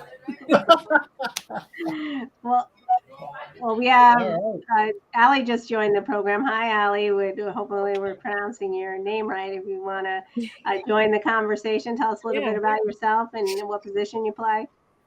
Well, this is my first time playing football, so I haven't even been assigned a position yet. But so far, it's been an amazing experience. The team is like a family. They're so close. They're Somebody so throw well hot water on her. She's nice. frozen. What up here? We can hear you. Yeah. Okay, you can hear me.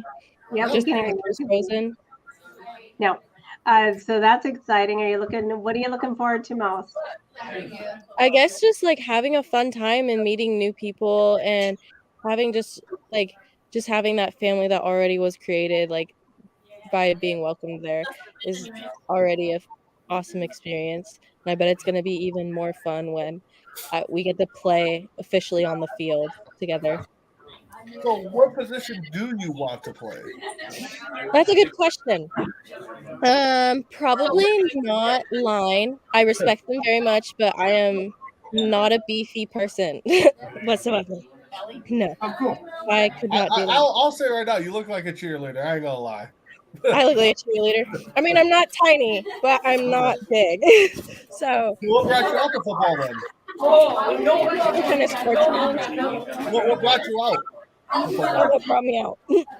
I played lacrosse for 5 years. And I fell in love with the field. I fell in love with it. And I started college and they didn't have lacrosse at all at the college I go to. And that kind of broke my heart. And then one day I was a cashier and one of the girls was like, "Hey, do you play football?" And I was like, "Not at all." And she goes, "Do you want to?" And I was like, "Maybe." And she goes, "Well, come on out." And we started talking. And 2 years after we started talking, I was like, "I think it's finally time for me to play." All right, cool. That's exciting. Yeah. Now, have you had an opportunity? Have you practiced yet? Yeah. I've been to quite a few practices and everyone has been very nice, very friendly. I haven't met everyone on the team, but for the most part, the people that I have met. Oh, now we're unmuted. Oh. Okay. So we have Allie here and this is kind of hard to hear, huh? Hold on, guys. How's it going? Who are we speaking with? My name is Ollie Herbert. All right, what position do you play? And we have your teammate Allie here as well. Oh, who else is on here? Well, we got one of your new teammates, Allie. Allie and Ollie. Great. So that's going to be fantastic. Going to have to switch names.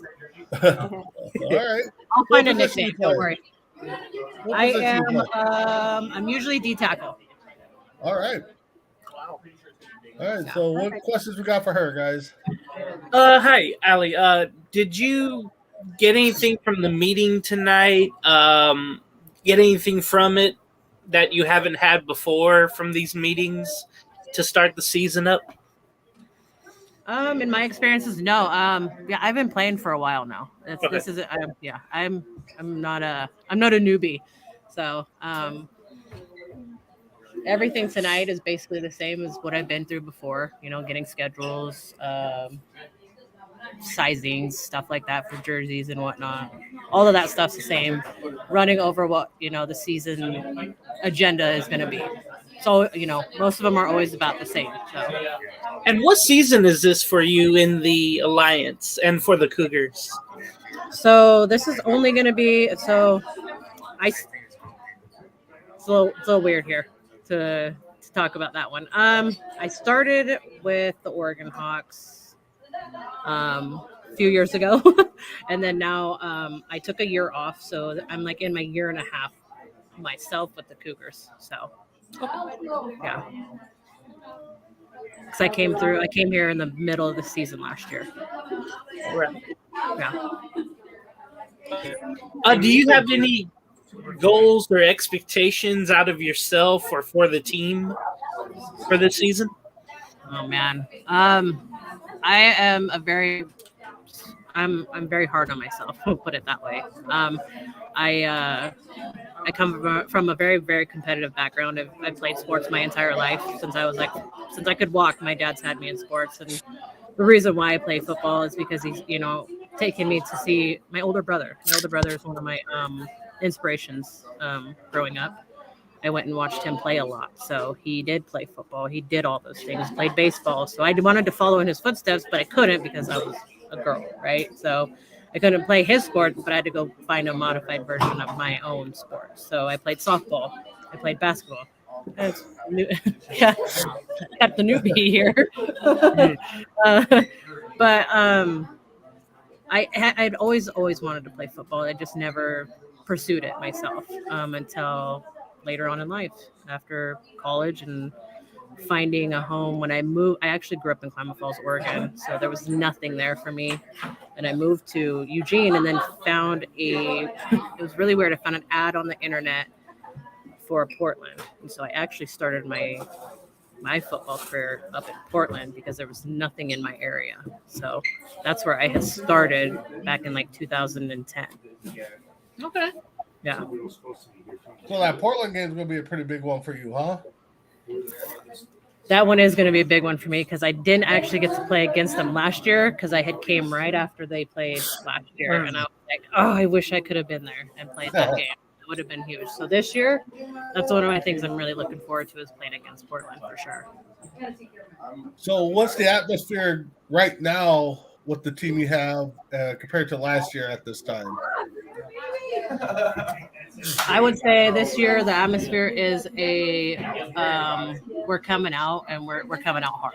We are not a team that's going to be taken lightly anymore. We kind of showed everybody last year, hey, we're not the ones that you're going to want to sleep on for sure. So this year, and we know that.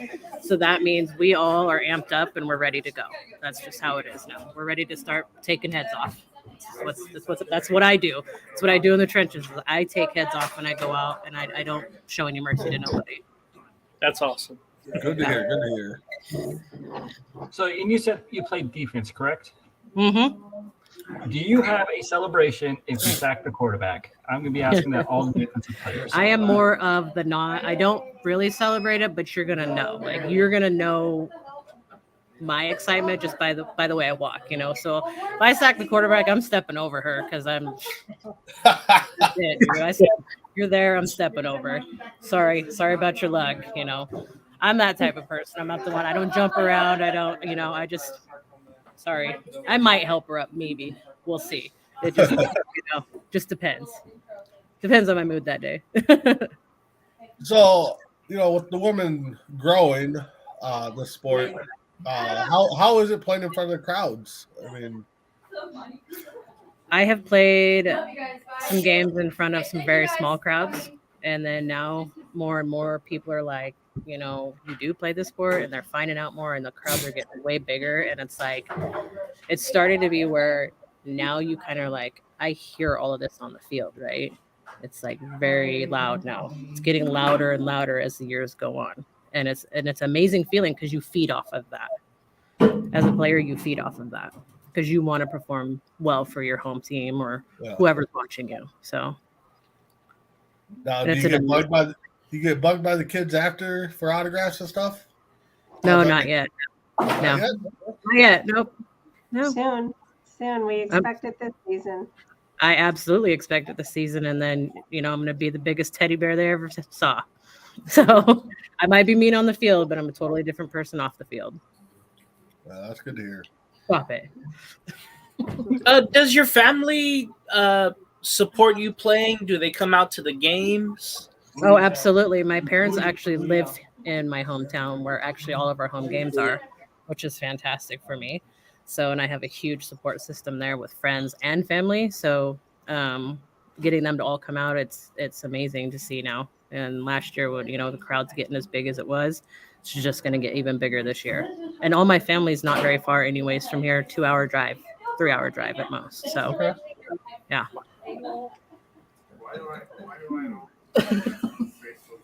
All right. Do you have a pre-game routine for each game? Oh, there you go. That's a good one. My pregame routine. For the most part, I just listen to music. That's my biggest thing. Is I'm a music person, and I listen to the music, and I kind of zone out for that, right? To get myself ready. As I'm listening to the music, I'm also going through all my plays. Is there a certain genre of music you listen to pre-game, or is it just whatever's on the radio? So it also depends on my mood. Some days I want to go really hard, like the hard like metal stuff, and I want to get that into me, get me going. Or sometimes I even go back to my roots, which I'm Native American, and I'll turn on some of my Native American music. Okay. And goes on into that. So, what's it like playing for Coach Hoffman? Oh, that guy.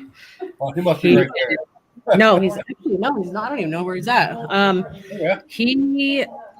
He's pretty amazing. Like for me, growing up, I had coaches that were hard on me, and I needed that, right? So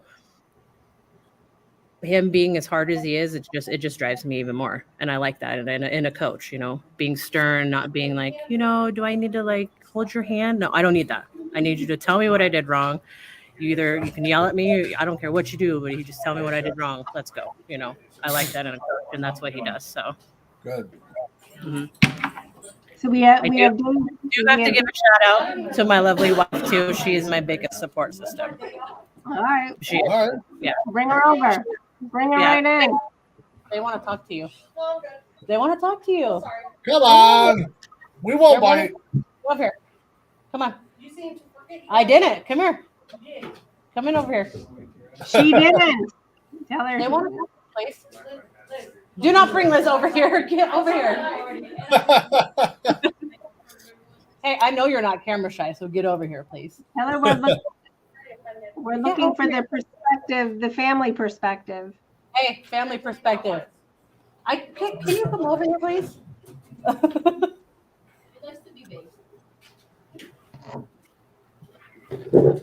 We gotta talk about this. And the number 2 supporter. This is the biggest support system right here. All right. All right. Welcome. We were asking, what the perspective is, how families feel about their spouses or significant others or anybody, their mother playing, and what's your perspective on the league and what it's like to have your wife playing a tackle football? I watch my wife play a lot of sports. She's not just a tackle football player, but when I come to support, usually I try not to miss practices and I don't miss games. But I'm not there just supporting just her. I support the whole team. I cheer for her. Are you worried about her safety at all?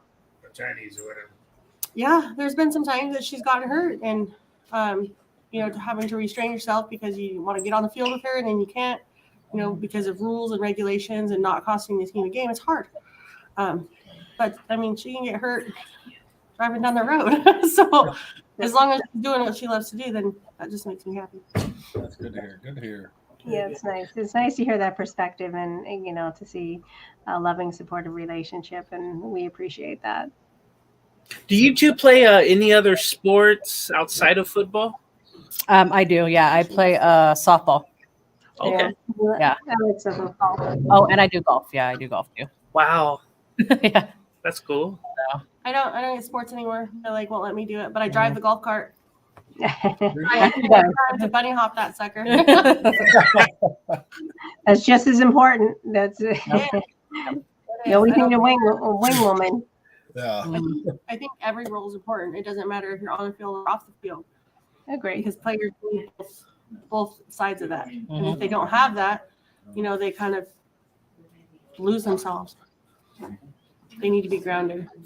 And we appreciate that. We're a team here on the network as well, and then when we say we're coast to coast, we really are coast to coast. I'm in New York. The gentleman, James, is in California, so we cover the whole gamut. I'm in Minnesota, so so we're all over the place. Chris is behind the scenes. He's in Texas. We really appreciate that camaraderie and the family atmosphere that Chuck fosters. And then here's an actual family. So it's really inspirational to hear about your relationship and your support and how you support the whole team. It's not just you're not just there for your own family, but for the Cougars family as well. Yep. I mean that's what it boils down to. We're all family. Those are all my sisters out there, and that's who I'm there to protect. That's my job, especially in the trenches like that. That is my job, is to protect them. So as simple as that. They're all my family. So you got any good road stories over the last couple of years that you can share? Without throwing people on the bus? Don't talk about it. It's kind of like Vegas over here, right? Whatever happens, just kind of stays there, right? All right, that's respectable. Since this is, covering things, and a lot of people can see. It doesn't matter if it's the Cougars or if you have a family member on any type of team, any type of sport. The best thing you can do to support them is to experience them with them. That means get your butt in the seat. Yep. Absolutely. So one of our fellow co-hosts here at Coast to Coast, has the team adapted any kind of fight song? No, you know, you know what? I haven't even thought about that because we've never, no, not really. Mm-mm. Now I might have to think about that now. That's All a good right. one. Yeah, you need a theme song. Maybe Dave can write you one. I mean, Yeah, if we get, there's all kinds of artists out there I know of, so maybe they're listening to this right now and they can build one for us. There you go. Yeah. All right, guys. I appreciate you guys. Yeah, absolutely. I appreciate you too.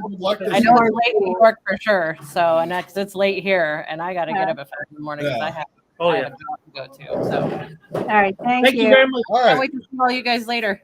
Yep, have a good one. Good luck. Good night. You know what's amazing? All the positions we interviewed, the ladies playing, I feel so protected. I would even feel so protected if I was back there. T-Rex to me would be, I would like to run behind that one. I mean, I think she definitely would be throwing down. I'd have plenty of time to pass. You know, if I was in the trenches on the defensive line, I know, you know, all the sides would be covered. Yep. And the sacks would be had. I'm going to look definitely forward to the defense dominating for the Cougars. Offensively, you know, we'll see how the quarterback position battle goes. But I know they'll be heavily protected. That's for sure. So now we get to be joined by the voice of the Oregon Cougars football, our very own J-Mac. How's it going, bud? It's it's been a day. I worked all day and then came here and did this, and we've been on for a few hours now. I can't imagine how Joe feels. I mean, it's like 12:20 over there. But I appreciate her being here and sticking it out for sure. Oh, definitely. Just know that with these things, sometimes everyone watching, Chuck is a great guy, and he gets a little long-winded at times. So sometimes timelines are kind of thrown out the window when we're doing that.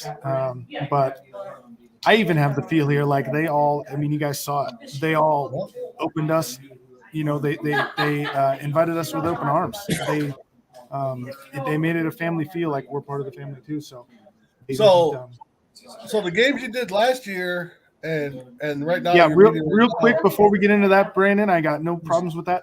But Chuck wanted to say a word, so I'm going to let him sit here, and you guys can ask him a couple questions. Let's have the coach on and the owner. Yep. So, Coach Hop. Hey, what's up, people? What's up, Coach? How you doing? I'm doing well. How are you? We're well. Good. So, season 2 for you guys, what can we expect? More of the same. We're I don't know what's been explained to you guys, but we finished like 17th in the league out of 67 or 65 teams. That's unheard of for we're the quote-unquote developmental squad last year. Yep. First team in the history of WFA, the developmental league to beat a Division II team, not once but twice. We were 12 points away from being the representative for our division. I don't see any reason why we can't take the division. Of course, I'm the coach, and I'm proud of my girls. I have a good group of veterans coming back. It looks like a good crop of rookies. So, all right. Last year you had, yeah, we are excited. Last year you had 6 All-Americans. We heard all but one's coming back. Yeah, one. We've got all but all but 2 of them are coming back. All but 2. Okay. Yeah. One of them has moved to Seattle, and one of them is having a baby. Oh, so, exciting. It's kind of hard to play with, that extra.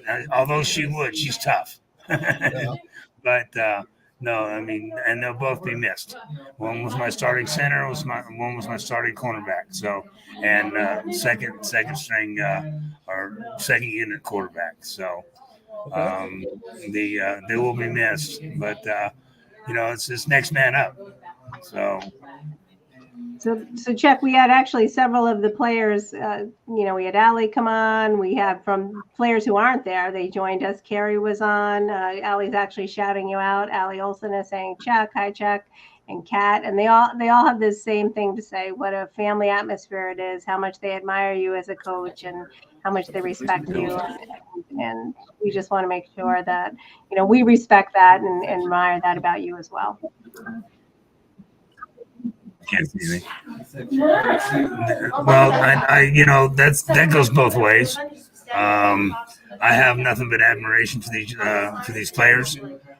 We don't coach women's football. We coach football. We teach the X's and O's. We don't dumb it down. They're going to learn. We work within their skill set, but we want to improve their skill set with every snap. I tell them all the time, there's only 6 seconds, and it takes 6 seconds for a football play. In that 6 seconds, give me 6 seconds. Not 5.5, not 5 3/4. Give me 6 seconds. And then you can rest for 45. Football games like an hour and 20 long, you're actually only on the field about 17 minutes. So, suck it up, buttercup, and let's play. I don't have anybody that's shy. I have some that are reserved, but I don't. Those are the ones that I'm afraid of. So, what is your ideal roster size, game in and game out? One more time. What is your ideal roster size, game in and game out? Game in and game out between 30 and 32. Okay. I ran with 26 most of the season. Last season, I had 23 playable players, and I had 6 on IR. I had 2 knees blown out. I had a shoulder blown out. I lost my 1, and I lost my 8 before the season even started to knees. The bad thing about it is that young women aren't given the opportunity to practice or to play team sports like this, so they don't understand. It's not through their own fault. They don't understand how physical it is. Let's face it, women's bodies are built different than men's bodies, but that doesn't mean they're not as strong. It just means that there's different ways that they have to approach the game. You can't just go ahead and. I'm not going to put any of my girls up against a 275-pound lineman, but I will put 2 of them up against them. So we got a comment here from Tim Hendricks, who's a fellow host of ours. Do you have any players that play Ironman? So both sides of the ball he's going with. I did, but she retired last year. Oh, okay. So she's not with us anymore. We do have our own kind of inter squad Ironman stuff going on. My belief is that I don't like for our player. We don't do the individual accolades and stuff like that for Player of the Year and all that. I have a coach's choice for Player of the Year, and my Player of the Year is a young lady who never started a game. All right, wow. She never started a game. She got to play about 27 minutes the whole season long. She's young, didn't know anything, but she never missed a practice. She was always there, always early, always dressed, always stayed late, always carried equipment off the field and stuff like that. She set the tone and set the example for the other players. So to me, as a coach, that's what I look for, is a dedication to the team. Because if you're dedicated to a team concept, then that's how you win. That's how you win games. That's how you win in life. If nobody goes through life alone. If you do, it's pretty lonely. So, and to be perfectly honest, we have. I believe that there's some players that need the team more than the team needs them, and the team needs them more than and that's no slap on anybody. That's just. It's an opportunity for a lot of these young ladies. It's the only time that they've ever been able to freely express their emotions without getting slapped around. And I'm 100% behind them on that. Good. Coach, did you have any head coaches that you grew up or you followed that you emulated and wanted to be like? Yeah, a couple of coaches that I really impressed me at a young age were Jackie Sherrill and Hayden Fry. Those guys I followed. I was from Southern Cal, so I did a lot of J.K. McKay and John McKay and that much USC. I'm an old guy, so I remember the big games were UCLA, USC, UCLA, Notre Dame, Michigan, Michigan State, Michigan, Ohio State, Texas, Oklahoma. Those big games, and those are the things that impress me. I've most of the time I can remember when I've always been a Raider fan.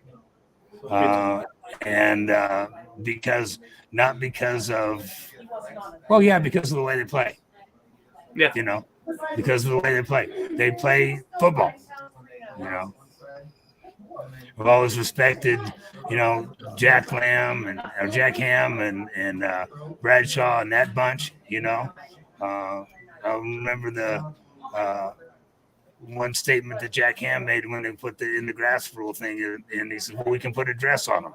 Well, that was kind of chauvinistic, but my own personal opinion. That's probably going to get me in trouble, but I really don't care. I think the ruination of our youth sports now, and a lot of our problems that's going on with our youth today is participation trophies. I think that you need to earn those. It's not right for me to come out and bust my bohiney on the field for 5 days, and then you come in and get the same accolades and the same props that I did when you didn't do anything. So, but that's just my own personal. Coach, do you have any goals you want to reach this year that you didn't get last year? I want to hold on to the ball more, limit some of the mistakes we made. I trust the process. All right. We made some mistakes. We shot ourselves in the foot a couple of times. It cost us a game. All right. We shot ourselves in the foot, and that was just pure mentality, mental errors. And there's no excuse for those. Physical stuff, I tell the players all the time, you can play hurt, but you're not going to play injured. Yeah. Okay. And I need to know when you're hurt, so you don't jump off sides. I need to know when you're injured, so I don't call a play and have you, you just saw it this weekend, have you get racked up, and God forbid, my second game, I lost my starting defensive tackle, and she's like an All-American, and I lost her right out of the gate. She had 8 tackles in the first half, and rolled up an ankle and tore a MCL the second play of the second half, and she was out for the season. So, that's why I want to cut down on the injuries, cut down on the mental mistakes, and I can't ask for a better group of players. My goal this year is to get everybody knowing the difference between the X's and the O's, and what a 1, 3, 5 is, what if I call a 17 option or whatever, they know where to go. I don't have to sit and spell it out for them. We're, like I said, we're learning, and that's important. So what does, for you as coach / owner, the ESPN deal mean for you? I mean, what does that mean for you? I can't. The ESPN deal that was signed with the Women's Professional League Alliance. What's that mean for you as a coach and a player, or a coach and owner? It lends validity to our league. All right. We actually, if you go back and look at the stats for the women's, for the professional, for D1, the stats championship game at Canton at the Hall of Fame Bowl, we were the lead-in to the men's soccer championship. Okay. We drew more than they did. Oh, really? Wow. Good for you guys. We drew more on ESPN than they did. It's taken. Now we're obviously we're new, but I plan on being in Canton this year. I mean, on the field. I was there last year, helped out quite a bit, or was honored to help out quite a bit, but on the field with my girls, So I just want to give you guys a shout out and thank you for all you've done and all the opportunities you're giving us. It means a lot to us. It means a lot to the young ladies. This is something that's totally new to them. And, some of them are camera shy, some of them aren't, some of them just get in your face. But whatever you need from us, again, I do thank you from the bottom of my heart for all the things you've done for us. No, it goes right back to thank you for giving us the opportunity to help you guys out, grow the sport, and let us broadcast the games for you. I know J-Mac's enjoying that, and we're enjoying watching them and talking about it. So we definitely can't wait for the 2023 season to start in April. Well, hopefully we'll be having some highlights of practices and stuff so we can get those to you. Joe, some of the ladies will probably be getting with you. I'll probably have some of my coaches, if you don't mind, chat with you. My goal, I have a 5-year goal. My 5-year goal is to completely walk away from this, not walk away from it, but walk away from the coaching aspect of it and have 90% of my coaching staff women. All right, there you go. It's women's football. Women should be teaching women. Yeah. And the only way that they're going to know that is and once they learn the game, then I can turn them loose. So, but they're like sponges right now. It's neat. It's like coaching the bobbleheads, the little bitties, They got, how do I pronounce the girl's name right? Terry is Trey. Coach. It's Trey. I believe it's Trey. Trey. Yeah, she was already on here today. Oh, right, Trey. Yeah, it's Trey. I'm sorry. So yeah, she Trey's gonna be good. She's an athlete. She's an athlete. We talked to her a little bit earlier. Yeah, I've got her anchoring the. She's my center, and she's already earned a starting spot. Nice. So and that's for me. I'm an old lineman, and for me, that's the most important. That is the most important position on the field. Because you're the only one that touches the ball every single time, and you got to have field presence. You got to know what your line's doing. You got to be able to call the audibles. You got to be able to call the blocking schemes, all that kind of stuff. And she's already far more advanced than what I thought she would be. So that's good to hear. She's probably glad to hear that. You guys go. I do appreciate it, and thanks again so much for all you do. All right, Coach. Can't wait to talk to you some more. So for our viewers, that was Coach Hoffman, owner/coach of the Oregon Cougars. So in a moment here, we'll probably get J-Mac back on. But guys, I mean, players we talked to, I'm getting hyped up for the season. I wish I was closer. I definitely would be joining. Hey guys, I'm bringing over the GM real quick. Okay. A couple questions for him. And then, but one thing Coach brought up during the meeting, I don't know if you guys heard, but next year, so 2023, on 12/23 of 23, actually, the Oregon Cougars signed a 5-year deal to play in an international game in Costa Rica. Starting this year for 5 years. So that's something to be excited about, for sure. So taking the game international with that. I'm volunteering for that commentating position.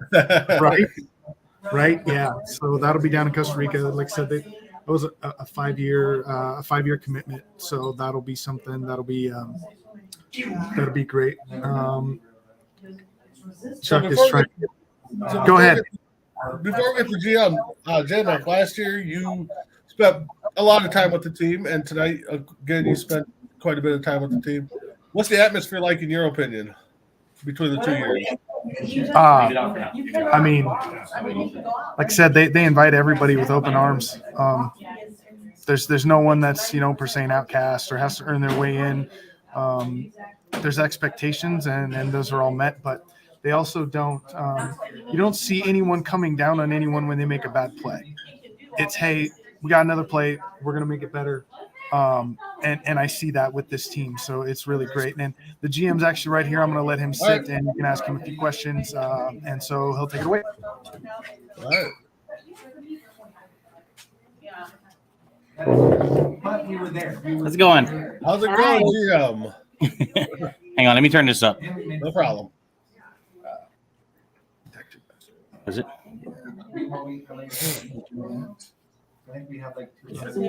Perfect. All right. So, how is it to be a GM of a women's professional football league? Like herding cats? I'm just kidding. It's great. No, it's great. It's was totally different for me. I mean, I came in initially just to be supportive of my now wife, and then it turned into you want to help coach, and then it turned into we're going to start a whole new team. Can you be the GM? So kind of got ball and told for this. And of course, if it's the women telling you, you're going to do it. So, oh yeah. Yes. How difficult was it, or is it, to get these women and the new women to come play for the team? How difficult was it so far this offseason? As far as the returners, it wasn't too hard. I think a lot of them found a niche, I guess you would say, because a lot of them weren't playing. I don't know if anybody mentioned it before. I think we only had, out of the 19 girls that we signed tonight, I think the returners this year, we got at least half of those.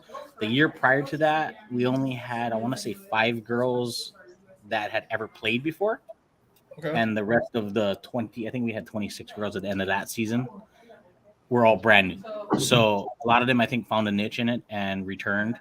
Some of them had injuries. Unfortunately, they didn't want to lose out on work and stuff like that. So that was something we have to understand. You know, we have to respect that and whatnot. So they definitely didn't return.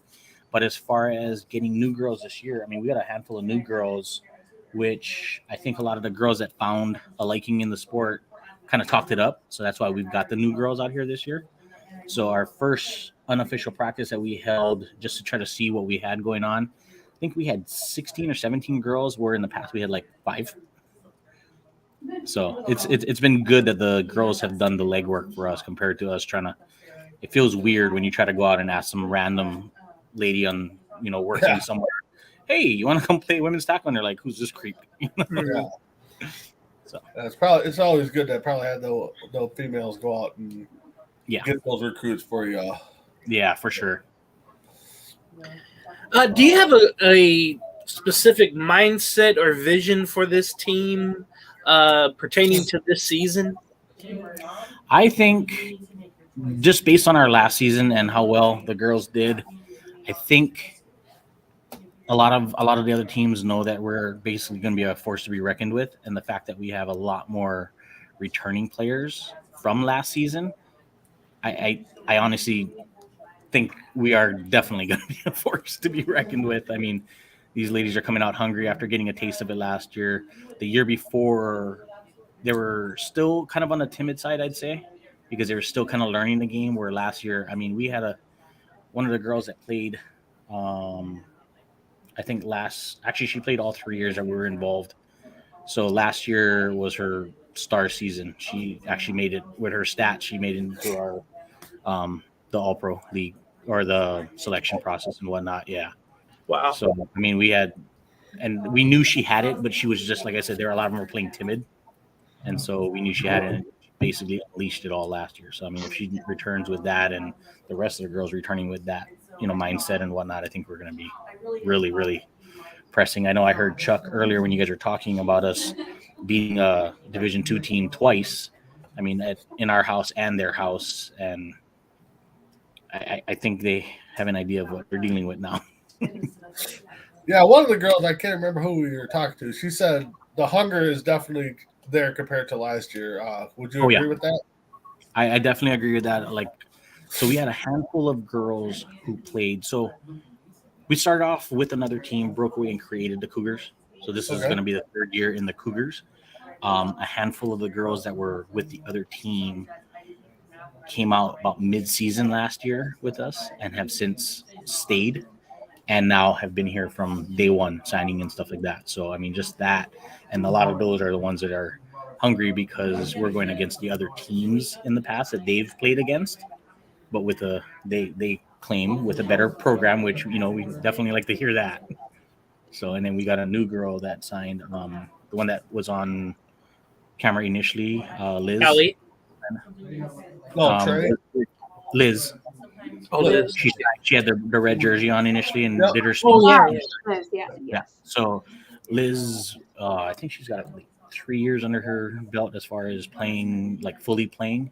Yeah. And she sat out last year, and like she had mentioned to the girls earlier, she watched and saw how the team was and made a decision this year to come out right from the get-go. So I think we got a good thing going. We actually had some players come on who weren't in the room tonight, and we have Allie, and she's shouting out. She said, "Your wife recruited me." So Yeah. Yeah. So we definitely got a handful of girls that live 2.5 hours out of town. So they weren't here. Carrie on earlier. Yep, Office Carrie. line. Yeah, she said she couldn't be out there, but we had a good talk with her. So, as a GM, as your wife's played,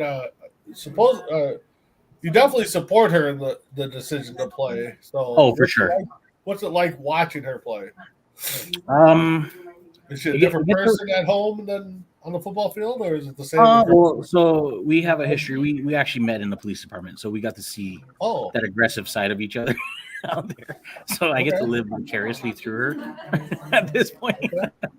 So it's good though, but it's definitely. I mean, she turns it on when she needs to, and then you would never think, like, a lot of people meet her, and they're like, "Oh, you play football?" They're like flag, and she's like, "No, tackle." And then they're like, "Oh, aren't you afraid of getting hurt?" She's like, "Oh, I've been hurt." I mean, she's hurt ankles. Last season she broke 3 fingers all at one time. Oh my God. She snapped all 3 of these completely 45 degrees. Oh my. And so people are like, "Oh," and she's like, "Oh yeah," and she'll show them her fingers and whatnot.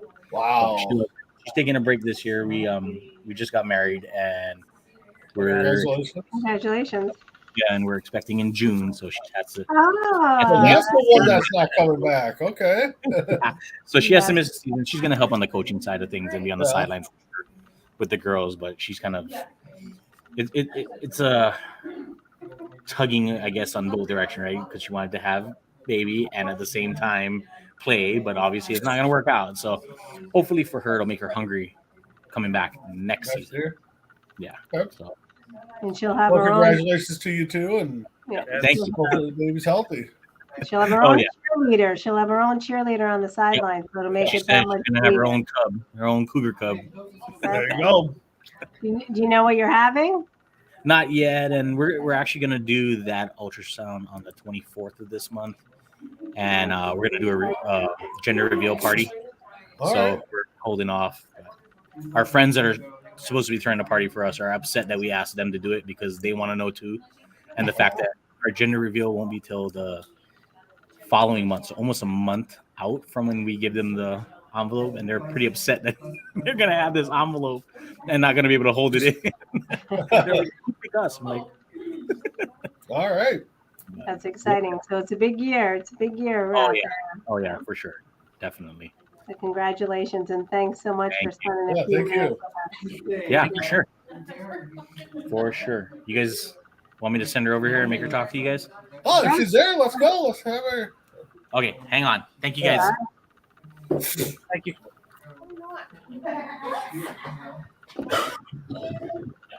I didn't do my hair today. I had to do it. I don't even have any eyebrows on. So this is the wife. Don't mind me. I didn't do my hair today. Oh, that's okay. Hi. Hello. How you doing? Congratulations. We hear you're about to be a mom in June. Yes. That's exciting. So when you're on the football field, what position are we playing? So last season I was a running back, and the season prior I was a quarterback, not by choice. But I definitely enjoy running back more than quarterback. Gotcha. How many years have you played in organized football? So this would have been my 3rd season. So when I first joined a football team, it was just before COVID. So that would have been my 1st season. But of course, COVID shut everything down for a whole year. And so my 1st season was in 2021, I think. Yes, 2021. And then, so just 2 years. We have Brittany chiming in saying that you played safety as well. Oh, that's right. Oh, I forgot this is live. Yes, I played safety too. Wow, you're all around And then in important positions. Yeah. Yes. And then we had Allie on via the stream too, and she said that you're the one that recruited her. So I did. I think I met her at Dick's Sporting Goods when she worked there. I think, Allie, if that's right. But I was like, yeah, this girl, she looks like she can get down on the field. So I'm excited to watch her play. Love you too, Britt. So you're going to miss Go ahead, it this Joe. season. So, yeah, it's going to be tough to be on the sidelines, but of course, yeah. Oh man, y'all have no idea. It's gonna be tough. It's gonna be so hard, but it'll give me more fire for the following season. It'll be my motivation to get my body right for next season. And all right. So what's it like playing in front of those fans that come out to see you? Oh, it's so much fun. It's such an adrenaline rush. It's one of those things where, I told the reason that I got into football in the first place is because my dad played football. Okay. And, there's such an intensity and, aggression about football. It's like no other sport. And it was never really like a thought that it was actually a sport that women could play, back in, when I was younger. Yep. So I told my dad, I was like, I would have played football over volleyball, like any sport or whatnot. And so when I finally got the opportunity to play, actually playing like in front of people and like with my team, and it was so much fun. It sounds fun. And I think that there's a common theme that, and of course the same was true for me. I played softball. The football didn't exist for us when we were in high school, but everybody everyone we spoke to tonight was an athlete in their high school years, their school years, but they didn't have the opportunity to play football. So it's exciting that this is a new and emerging sport, and we love Chuck's. We have spoken about it before, and Chuck spoke about it tonight. We love the whole aspect of it being a family atmosphere. Now you're having a Cougar baby, right? So that's exciting too. We love that family familial tie and thread that really runs through the whole organization. For sure. And that's what a lot of girls have said too. Is it's a family. Even the new ones that have only been there for a few times, they said they felt welcomed right away. So props to you guys for bringing everybody in and making them a family. So yeah, definitely, it really is like a family. It really is. So we wish you all the best of luck with your new baby, and we'll be on the sidelines, and hopefully we're going to come out and meet everybody in person, and we're looking forward to it. Awesome. All right, have a good one, and congratulations again. Thank you so much. All right, guys. Well, that's pretty much everybody. I think we got every player that was here. Yeah, we had minus maybe one or two. Yeah, we had two jump on. Carrie, one of the offensive linemen, and one of the new players, Allie, jumped on. We sent an invite to jump on, but never. Gabby wanted to come on, I think it was. So, and Kat. So we tried to get all of them around. So, yeah. Go ahead, Joel. I say there's time as we progress to the season. Maybe they, weren't ready to be on camera tonight, or maybe they're a little bit reserved. But we're certainly going to continue to extend those opportunities to every player and coach, and we appreciate your support out there as well, Jay. Yeah, and like I said, it's just a different feel. It's like when you're part of it. Like I heard a lot of them talking about. There's that adrenaline rush, and you can feel it in the room. You can feel that they're ready to go out there and play, and ready to go out there and hit something, and definitely a good thing. But we're all going to get out of here, and we just thank you all for watching, and watch the season. It's going to be great. We kick off April 22nd in Seattle. It's an away game, but we're going to be there, and we'll be there live with you on the play-by-play with the Oregon Cougars. I think kickoff is at 6:30 Pacific time. So come out and when the Cougars played home, there's no admission. It's all on a donation. So bring the family out, and throw them some dollars for what they do, and come out and watch football. Again, it's not women, it's football. Yeah, exactly. And also check out our weekly show that'll start sometime in February. The Cougar Den, I believe we're calling it. So yes. So check us out on that for sure. So with that being said, Joanne, James, you guys got any final thoughts? J-Mac, you got anything? Go around the room here. Well, thank you for having me on, and able to meet these people that make up the Cougars. I'm interested to watch the season, see how many sacks and how many pancakes these women can have, and how many points they can score. It's going to be an exciting season, I can tell already. Yeah, I just want to thank all the players for taking the opportunity to speak to us, and I'm looking forward to get to know them a little bit better.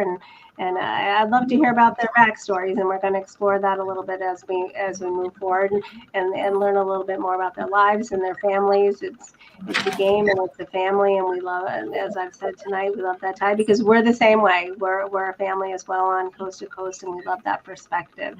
So I'm looking forward to it. So thanks to all the ladies, to Chuck, the GM, and of course to my fellow correspondents across the coast to coast.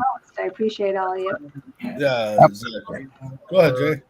No, say absolutely. Go ahead. And thanks for that, Joe, and everybody involved. And thanks, guys, for sticking it out. Like I said, I know it was a long one, but,